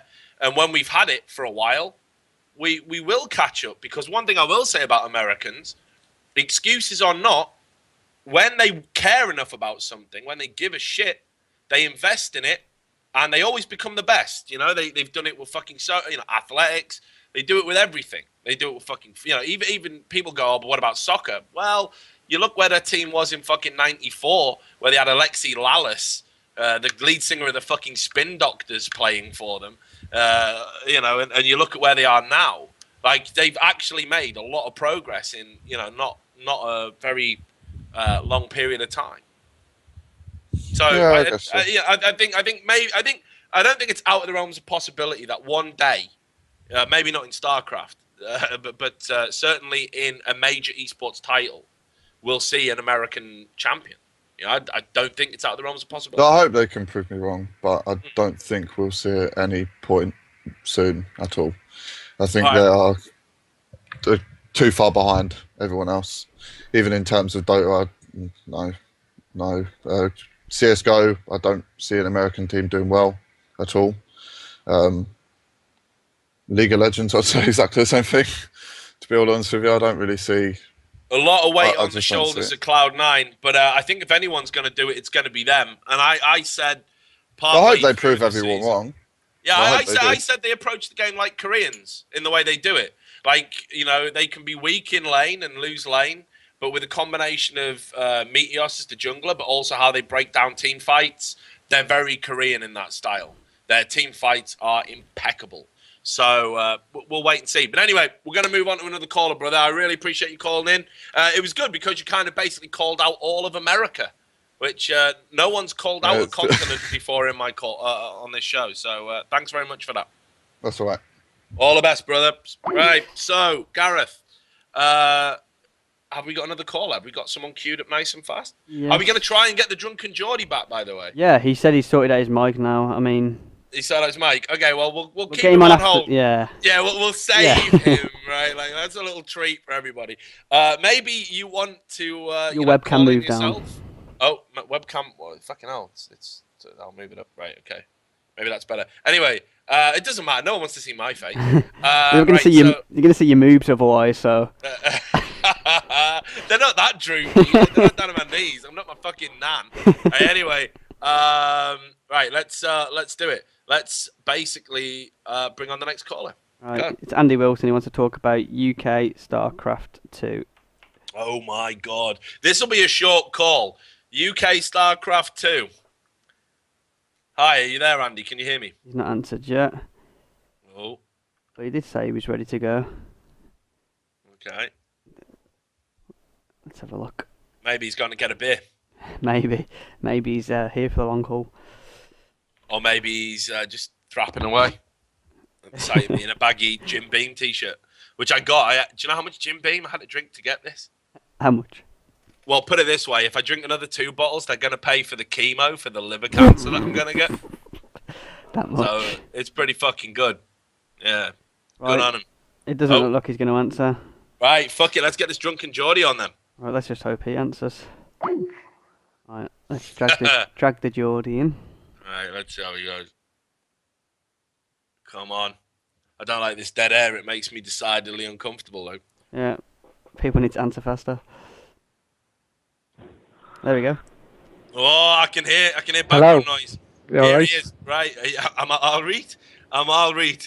Right then, this is the manager of Perilous Gaming, the man I was talking about earlier, and I was having a bit of fun at his expense, although he was incredibly drunk when I met him and could barely stand. I So was. guilty as charged. What do you want to talk about, man? Apart from Perilous, who I love. You know I love Perilous. Yeah. Just to clarify, that event I had no one there, so I was there as a drunkard, aside from Perilous. Right. Well, there you go. See, But- I didn't know that. Well, anyway, no, I think just going back to managers and things. One thing that I've always thought, and that I've spoke to Gump about quite a bit, is a lot of people. I wouldn't class myself as an organisation just yet. I would class myself as a community, and as far as managing a community goes, I would say it's a lot different to kind of managing an organisation. I feel like I have the nous and people who are popping up, bringing up organisations every 5 minutes are having a negative impact on the scene, especially the UK scene. Given teams who are put together 5 minutes, send them to an event for a lot of money backing, and then they break up after LAN, even if they do well, even if they do shite. And the communities who, the likes of Mod and Perilous, we've been around for a while now, is we've kind of wanted to build up a reputation beforehand, and then try and make the big moves. kind of just trying to start now, and maybe they'll start that a little bit more responsible and have maybe two less pints at LAN. But but I just think organisations, specifically in the UK, and obviously quite clearly even at the top, near the top, is people just don't have the nous. There's just no guidance. People are putting up organisations in 5 minutes, thinking it's going to be easy to do, thinking they can just throw money at it, whether it's their own money, whether it's they've somehow miraculously got a sponsor on board and they're just applying their money in it, but they're not doing it in a right manner, and it's just not sustainable for esports, and it's always just going to just put us in the shit consistently.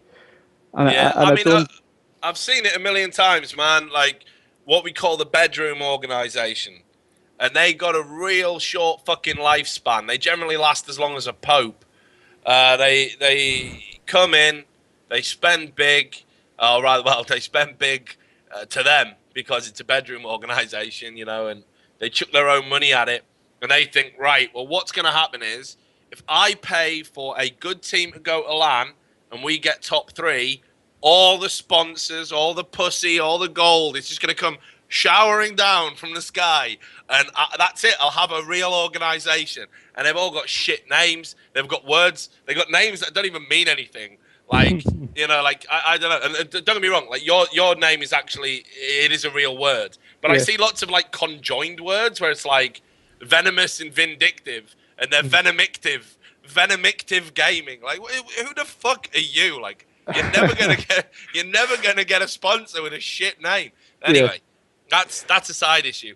You see it all the time, and they spend the money, and they think top 3 is the answer to all their problems, and generally they don't achieve it. But even when they do, it dawns on them like, fuck, sponsors still don't want to just give me bagfuls of cash. So, okay, not to worry, right? That was my money that I'd saved up from working a pot washing job in a small kitchen. But that's okay. What I'm going to do now is I'll get my mum's credit card, because now this is going to be the one. Like, if I get my mum's credit card out and we send a team, fuck it, 2 teams. Let's live dangerously. Fuck it, mum. You're paying for 2 teams, mum. And we're going to send 2 teams to this LAN. And if they both get top 3, fuck it. That's it. I'm in the money. That's the big time. And then, lo and behold, they go, and one team has problems, and they have to get a last-minute replacement just before LAN. They finish 9th to 12th, and then the team that had been around from the first LAN, the flagship team, well, they've already had a better offer. So fuck it. They're saying, well, we ain't even going to go to your LAN in the first place. So then you start trying, oh, fuck, I've maxed out my mum's credit card. How am I going to keep them? All right, I'll tell them I've got a hardware sponsor, and I'll buy them 5 headsets. That'll work. And people get themselves into this fucking mess. I mean, it's an absolute mess. And then before you know it, they're skint. Their mum hates them. And they got these 2 fucking teams that don't even want to be part of an organization. So, and then they go under. They fold it. They say, fuck it, we're done. And that's pretty much like every UK bedroom organization, like ever. Yeah. And that's why you see them come and they go in about 3 months tops. Like, this is why I say 3 months in esports is a year outside of esports. You just see things come and go. You know, and I know what you're saying about how there's no guidance. But for me, guidance is just looking at the previous guy, watching how he fucked up and just not doing the same. Yeah, but do you not think it needs kind of the current... I mean, right away from like some of the biggest UK organisations like Dignitas, and coming down to kind of the long-standing communities like myself and stuff, and having to and shunning the rest of the people out, and not stop newcomers in, because that's not what we want, but we want to stop the bullshitters coming in. We want reliable people in, and if we can kind of come together and we can support each other, don't get me wrong, Dignitas have got nothing to gain by supporting me. I'd be the only one in the game there, but UK, like esports, would gain as a whole if, say, everyone within the UK who at least had half a name could come together and just bandy in and chip in and give people maybe a bit of clue at the very least, because I mean, it's worrying. You would think people would, like you say, be able to just look at kind of previous examples and past experience and say, oh, well, this was successful, let's do this. But people expect it in 5 minutes. And like you say, they just chuck the money at it, and it's just not worth it. Although you did quite disappoint me in saying that you don't get the pussy after chucking the money at it. I've just picked up my first team. I was hoping for I-50. I thought I was going to be rolling in it. Brother, you're gonna have to hope Bob sneaks into your bed and spoons you. I think that's as good as it's gonna get. But look, I know what you're saying. I do know what you're saying. There isn't a knowledge pool. There isn't like a resource element. One of the things I would just quickly point to before I let you continue is that fair play to Jason Lake, a god amongst men, right? Jason Lake created his own streaming show. It's certainly a lot better than this one. Called The Executives, which was about the esports business. And he had managers and journalists and all sorts of people come onto the show, shoutcasters, everything, and basically talk about this is what you need to do in order to, be whatever it is you want to be within esports. And they're 2-hour-long shows. They're great interviews, and I would urge anyone to seek them out. I did a series as well, a written series. In fact, fuck it. I might get the producer to bring this up because no one's seen these for a while. So just give me 2 seconds because I'm typing and talking and I can't do that because I'm like old. Yeah. But there needs to be basically a fucking resource. And I tried to set one up, which, hang on, let's just find this one. Which one's this? Is this managers? Yeah, it is. Right, cool. Now I'll give people the first link to this one. And I'm going to send it to you, Gareth. Could you get that up on stream while I'm talking? Is that possible? Okay, great producer. He's just fucked off. He's gone to the toilet while I'm live on the call. But anyway, we'll get that brought up in a bit. But anyway, I wrote basically a diary of an esports junkie, and it was basically talking about how you can do certain things, and maybe people don't know where to find all this shit. And there we go. Well done, Gareth.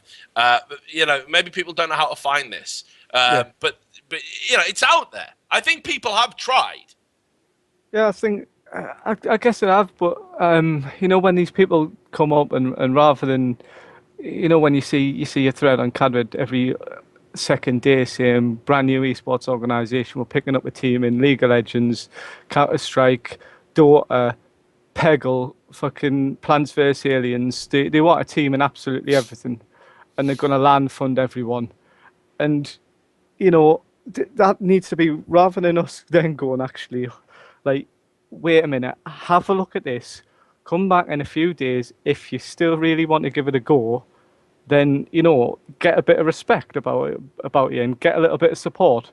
Obviously the UK scene being how it is, it's like half of the people will be trolling, saying, oh, where can I apply? Because even if they did get half of a free ticket, then good on them. They might finish 22nd at a UK LAN of 22 teams, but, they've had something paid for them, so they don't give a shit. But it does need, I suppose, some responsible people within the community. I don't know who that is because they're severely lacking, but they come in and just say, I admire that you want to do something, but if you're going to do it, at least fucking do it right. And this is something, and a little bit of guidance, a little bit of help, and how you can do it. I have. If you could have guidance and advice from anyone in esports, who would it be? I would.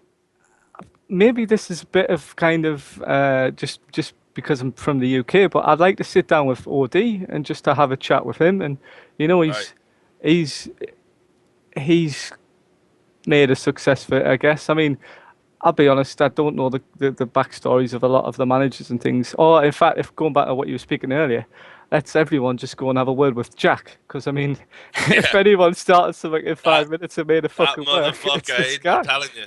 I'm gonna have a word with him actually, like, because where the fuck have I gone in my life? Perhaps he can give me some guidance, get me out of this esports hellhole I'm in.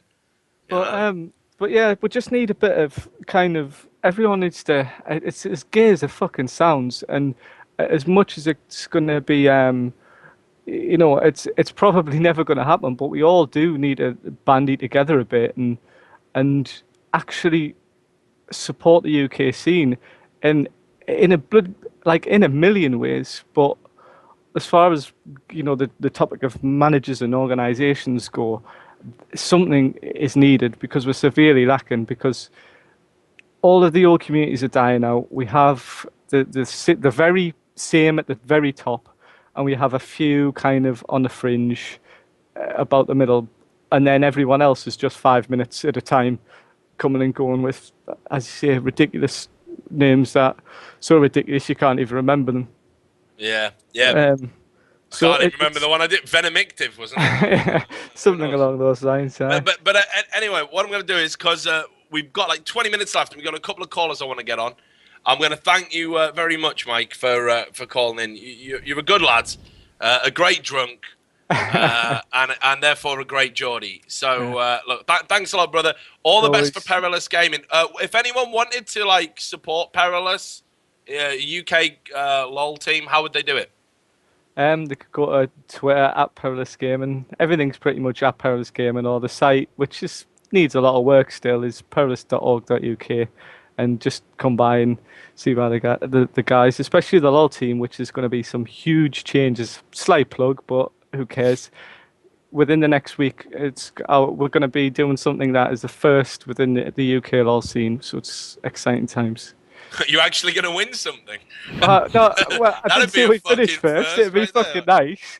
Hey, we've won the UNG Ladder Open Cups and won many £100 in CS and all sorts. It's fine. Yeah. Well, look, good on you, mate. I wish you all the best. You're good people. I hope it works out. You too. Cheers very much. Right, take care, brother.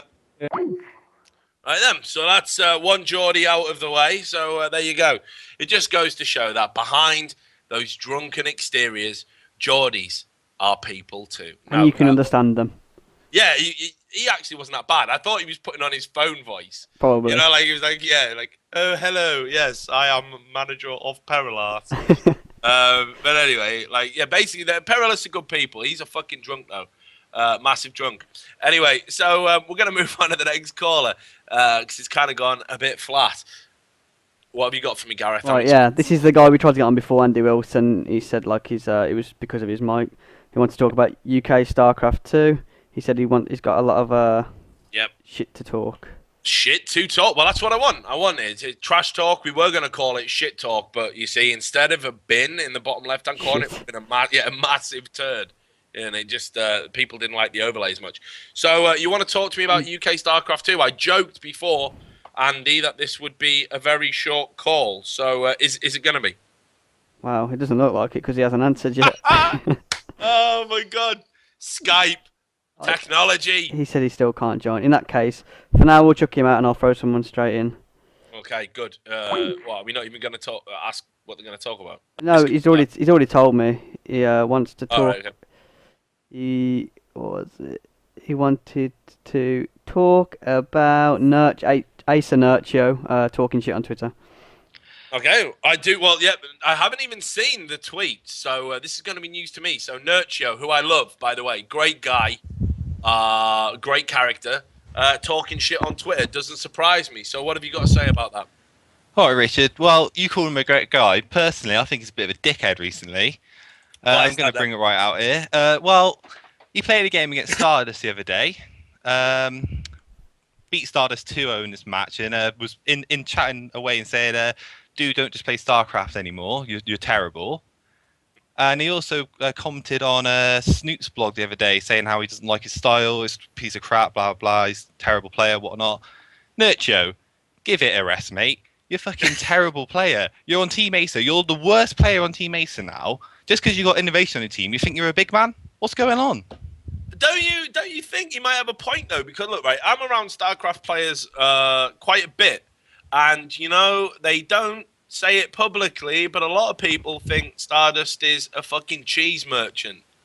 Oh yeah, I'm not going to deny Stardust isn't exactly the fucking greatest player in the world, but Nurtio isn't exactly a fucking god himself at the moment. I mean, what's he done since Heart of the Swarm came out?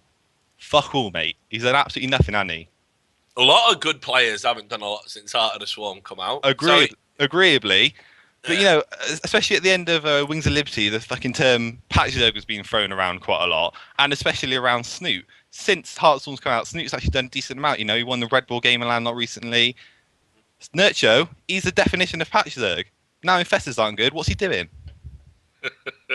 Well, no. Here's the thing, right?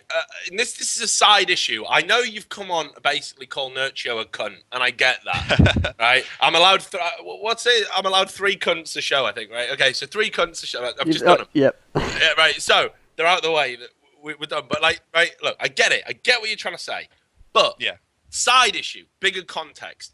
I like StarCraft 2 players having a bit of balls, and I like StarCraft 2 players having the balls to have public spats. And we talked at the start of the show about basically Stefano and Naniwar getting into it, which, again, I'll read you the exact quote.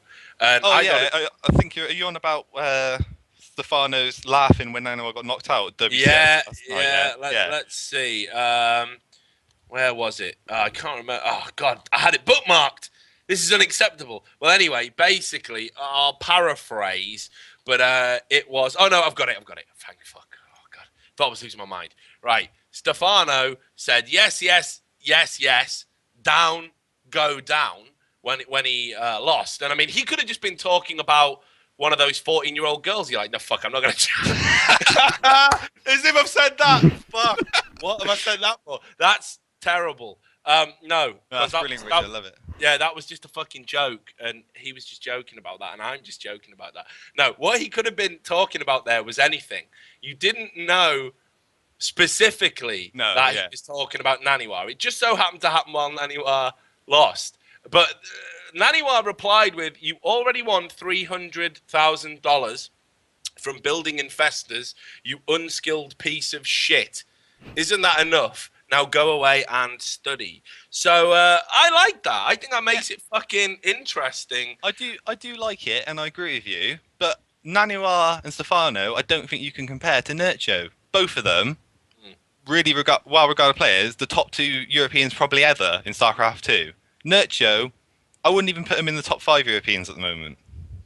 Yeah, probably not at the moment. But at one point, he was riding a glorious crest of the wave, and the trouble with the StarCraft as it is at the moment is, I think people are kind of, you know, because the scene's kind of stagnated a little, and you know the meta game has changed so much from where it was with Wings of Liberty. People just can't be arsed. It's like they're looking at the time invested to the rewards to basically whatever happens, no matter how good you are, a Korean's going to get you. Right? Yeah, Korean is going to get you. So I think a lot of people in Europe are just kind of like, meh, you know? You need to stop being so fucking lazy then, surely, and put a bit of commitment into it. Yeah, maybe you're right. But, you know, again, here's another side issue. Honesty. You know, to have I'm not going to disguise who I am. Everyone in esports is always talking about how they like people who are fucking, you know, based and fucking down to earth, and they got the fucking, you know, head out their ass, and they are who they are, right? And no ego. Nurcho don't give 2 fucks. Like, he does not give 2 tugs of a dead dog's cock. He does not care. He will say what the fuck he wants when he wants, and he's done that all throughout his career. And Naniwar's the same, and Stefano's the same. Right, and these are the kind of people that, for me, make esports like actually endurable. Like, you can just fucking get your head around it. You know, it's not just a bunch of nerds saying like, "Oh, GG" and shaking hands at the end of it. These are the guys that actually make me realize there are humans in there. And you know, I say credit to Nurcho. I like it. I'm sorry, and I know we're at loggerheads. I've never really argued with a caller, but I feel like we're getting into uncharted territory. So you know, but. Yeah, fuck it. I say good on him. Good on him. You know, like, it's better than all this, like, let's all be professional and make as much money as we can bullshit, right? Yeah, I just think out of everyone I've seen BM recently, he hasn't got a leg to stand on when he's telling people to stop playing the game, considering what he's done recently, which is fuck all. You know, you're saying that, you know, or probably, as a lot of Europeans can't be bothered because they know Koreans are just going to come over and win whatever they try and enter anyway. Well, what's he giving it? Oh, you should stop playing the game. You should stop fucking playing the game if you can't be bothered, mate. That's what I see. You might have a point. You might have a point. I'll ask you one last question before I move on to the next caller. Sure Right, thing, dude. Here we go. Right. Who is the biggest asshole you think in StarCraft 2? Fucking hell. Can I only pick one? Just one. It's got to be like basically like imagine it's the room fucking 101 situation. You can take this guy out of StarCraft 2 forever. You can put him in the fucking room and he's gone. I bet it wouldn't be Nurtio. Oh, I gotta have to think. Hang on a second here. Or I'll put you on the spot, see. Well, as much as you like him, and I've already said, you know, he's a good fucking player. Personally, I do think he's a bit of a cunt. Is Naniwa? I hate how fucking he walks around on stage like an autistic bastard, trying to pretend he's a bad man. His personality I don't like. Oh he might be a wicked player. Yeah, he is a wicked player. Don't get me wrong. But the way he slobbers around on stage, you see him at an esports event, I'm like, mate, come on. Fucking hell. Give it a rest, you know. Do you think, Johan, for me, is a straight up legend. I'll never. I gotta say it. I gotta say it, man. Like, it's hard. I would never put him in 101. Like, never. Yeah, fuck it. All right, we'll go wild. We'll go hog wild. We'll do Richard's fucking room 101. Go on then. Day 9. Oh well, see, I also do kind of agree with you there because I do think he's false as fuck. Yeah, mate. Fuck me. The stories I could tell you about this prima donna. It's hard for me because like I know people who know him and tell me he's great, and I'm sure he is. But fuck, dude. You see, that's the thing. Like, right? For all the, and you know. It's not cool to use the A word. It's not cool. But like, here's the thing, right? Like, Johan, what you see is what you fucking get, man. Like, I can totally respect that, like 100%. Like, what you see is what you get. Like, he is exactly that. He says what's on his mind. He just that's what he's all about. He is the guy, right? Like, there's no persona. There's no. Here's me doing fake crying, coincidentally, on my 100th episode of my fucking daily or whatever the fuck. You know, he is the real guy. Like, Johan is straight legit. And I don't know. I wish there was more people like that in esports. I've always said it. I say it every time we talk about him. I wish there was more honest people in esports where you always knew where you stood. Whether you loved them or hate them, at least you know that there's no duplicitous bullshit going on. So, I don't. That for me is an esports utopia because it's the lies and the like I say, the duplicity and the subterfuge and all the nonsense that goes on in esports that makes it terrible. It's the lies about prize money. It's the lies about relationships. It's the lies about. I mean, again. Regular things where, like, I'm privy to a lot of this. I'll talk to a manager, and a manager will tell me about another manager, and that manager will say, "Oh, I was talking to this manager, and he was asking me about this sponsor and whether they were any good." And I said, "Yeah." And then the next thing I knew, he'd gone and tried to poach that sponsor from me, telling me what an asshole I was. And it's that sort of artificiality, that falseness that makes esports. Oh, mate, I've just realised I fucking made it. I shouldn't have said fucking Naniwa. I'll tell you what I've realised. Right, I was at DreamHack Valencia, and I met Lucifron, and I think the guy is an absolute douche. Right, he didn't have any time for anybody, even his own Spanish fans. Right, I don't know. You were at the event. I'm pretty sure you were at the event somewhere along, weren't you, in Valencia? Oh, I was at Valencia. I think the bloody So the biggest crowd at all was the quarterfinals that he went out in. The StarCraft fans were going absolutely mental for him. The Spanish fans, they were loving it.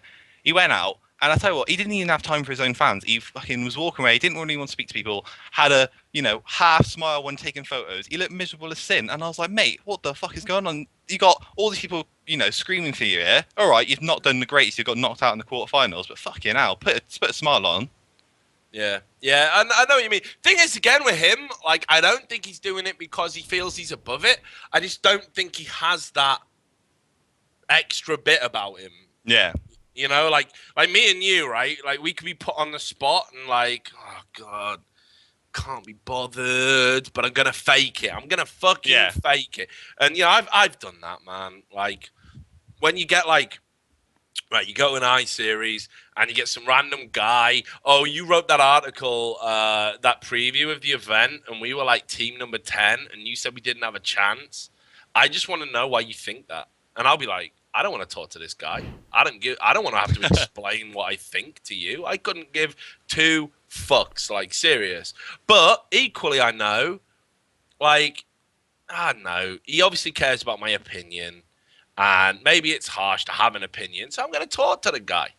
Fuck it. I'm going to humor him, right? And I will fake it. I will fucking fake it, and I will sit there and go, okay, so you think that, do you? Oh, okay, well, maybe I was a little bit harsh, yeah, but, you know, it's just my honest opinion, nothing personal, and I'll just fucking style it out, and we'll never talk again, and that's great. And that just suits me down to the ground. But I've got that capacity. I don't know if Lucifron has that. Like, I've done interviews with him. Like, everyone talks to me about how, like, my interviews are, like, really long when I do them, and they're certainly not Thorin long, but they're long. You know, they're, like, 20 minutes is a Thorin 2 hours, like, nice one. Grilled. Fuck me. I got grilled, actually. I'm waiting to release it. He grilled me, seriously. 2 hours. Seriously? Yeah, he grilled me for 2 hours. Fuck knows what I said in that. Oh, God. I'm dreading it coming out. Yeah, I'm dreading it coming out. Anyway. So, you know, everyone said my interviews were long. I got Lucifron on the fucking spot. And I was asking him really suggestive leading questions like, so, with Stefano retiring, you're the fucking Billy Big Balls in Europe, yeah? And he was just like, maybe not. I do not know. Perhaps. That's it. It was like getting blood out of a fucking stone. Answer. Yeah, it was like getting blood out of a stone. You can check it. It's on YouTube. And I don't think he's doing it because he feels he's above it. I just don't think he has that extra, you know, that extra gear in terms of personality of him. Yeah. Yeah, you know, I don't think so. So yeah. So fuck it. Well, I that's it. I'll never work in StarCraft again. Thanks for that call. But look, here's the thing. No. I'm glad you come on and actually did some trash talk. What I will say to you though is, brother, as well. Sometimes I know it's like, what's that line in fucking Lord of the Rings? Aragorn when he's still called Strider, you know, and it says that what feels foul and looks fair and blah blah blah. In esports, that's generally a good rule of thumb. If you look at a guy and think, what a fucking prick, and that's your gut instinct, 9 times out of 10, when you get to know those guys, those are the guys worth knowing. But if your first instinct is, this guy's cool, this guy's all right, fucking beware. Because he's obviously savvy, right? He's media savvy. He's tricking you without you even knowing it. So, yeah, rule of thumb. But anyway, great call. Thank you very much for calling in. Cheers, mate. Thanks for having me on. Always a pleasure. You take care. So people are asking the Day 9 story. Now, the Day 9 story, I've told this a million times. I wrote it. It made me reviled in the StarCraft 2 community because I'd just come into the game. And I'm not going to tell it in its entirety. But equally, for those who don't know about the Wicker Basket thing, I mean, seriously, just Google Day 9 Wicker Basket. Do yourself a fucking favor. Because back before he was the face and the voice of StarCraft and all that shit, he made a very embarrassing thread on Team Liquid, which still stands to this day, about how he likes to rub his balls on a wicker basket while jerking off. Incredible. Track it down. I'm not making that up. Anyway, first time I ever met Day 9 was at a DreamHack. I think it was 2010. And basically, he had his own rider around the back of the press room. I was out there, you know, like, I don't consider myself to be important or worth getting to know or anything like that. So I was just, you know, talking to some dudes, and I saw Day 9, and he was sat down, and he was between casts because, of course, obviously he'd insisted on it being called the Day 9 stand and whatnot at DreamHack. And like I say, he had his own area, but he was out of his own area for the first time. So I was like, this is cool. Like, I'll introduce myself just to say, you know, hi, name's Richard, work in esports, long-standing journalist, been around for 10 years. I mean, again, most people fake it.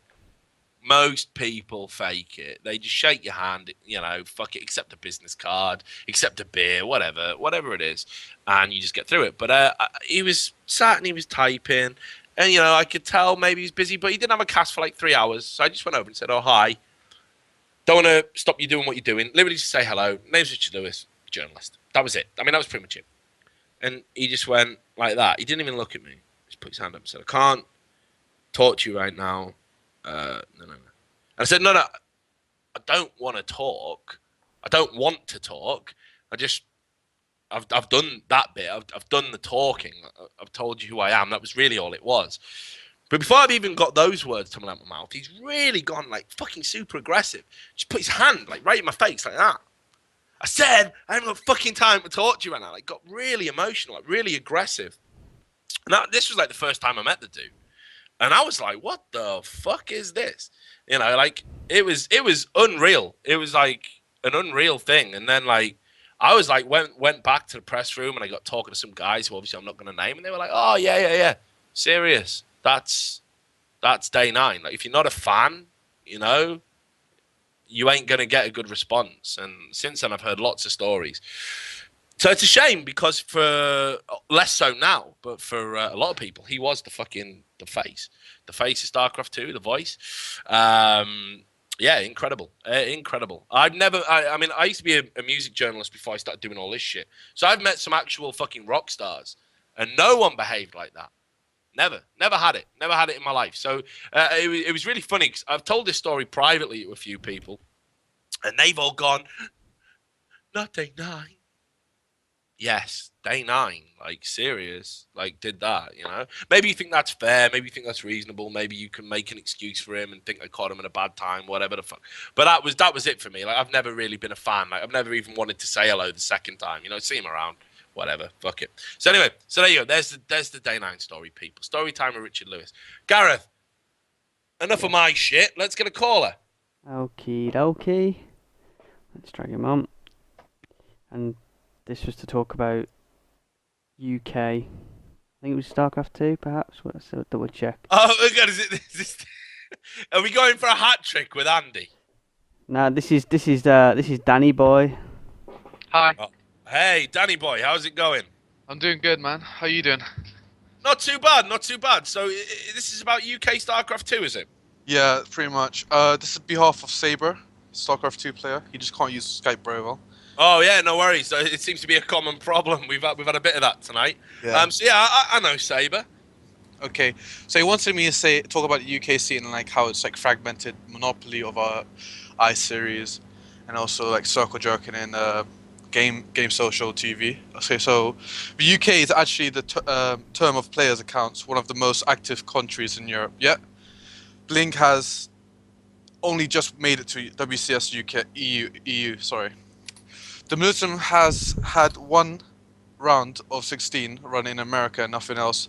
And the players like Rico just cannot be fucked to practice hard enough, like, to be honest. The UK scene and its pretty arguments with circle jerking in game social. iSeries Monopoly, Epic Land got 22 people. iSeries has gone down from I-46 had like 100 people to I-49 57. In 2011, foreigners inspired more UK players to pick up the game for a peak of in 2012. Yet the circle jerk in general is bickering and has split up the UK scene, and it's shrinking quickly.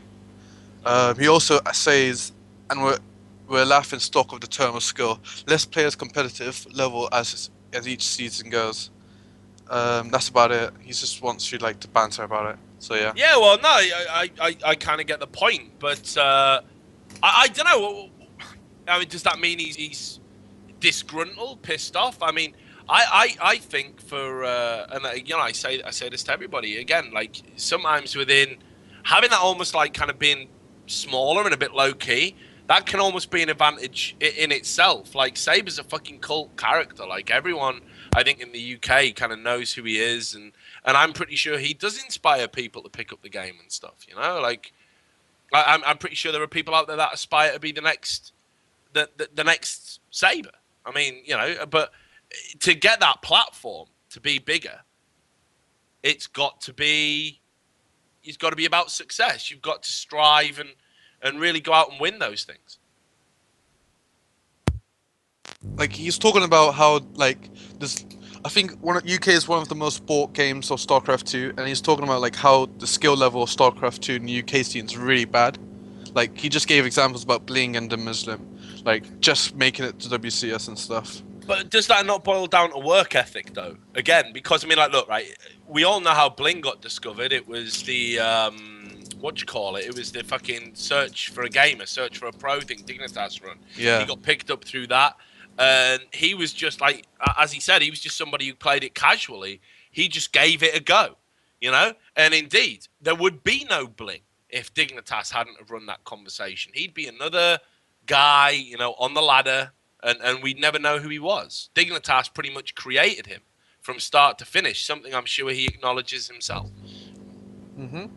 Like, there's other people like Johnny Rico, and like, I'm not gonna say a few others, because like I'm friends with them, like who don't practice a lot. Like they're determined, but they don't have the team to give them that support of salary so they can like play professionally. Like, I've heard things about Johnny Rico, like he plays the game, but sometimes he just feels like he's like wasting his time over it, and thinks he should just like instead play Steam games and stuff. What do you think about that? It's really hard for Johnny.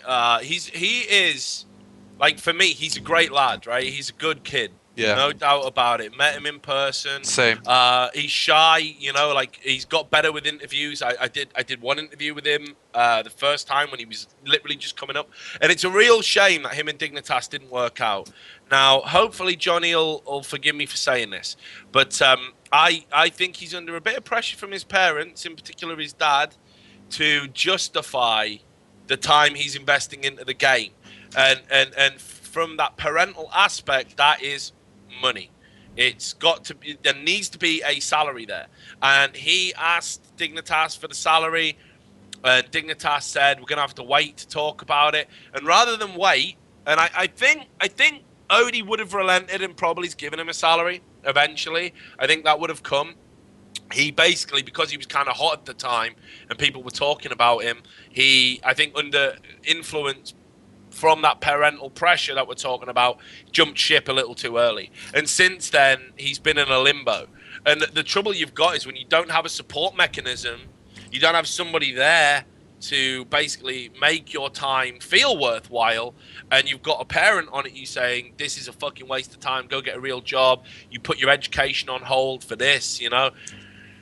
That must be a fucking constant worry. Like, you can't practice with a clear head. You can't develop your own skills and talents. So I feel real sorry for Johnny. I think he's a good asset, and I think a European organization should pick him up. But the reality is the salary, especially in the state of StarCraft 2 as it is now, no one's going to salary a UK player unless you've got a massive streaming following and you can justify it through Twitch TV numbers. Yeah.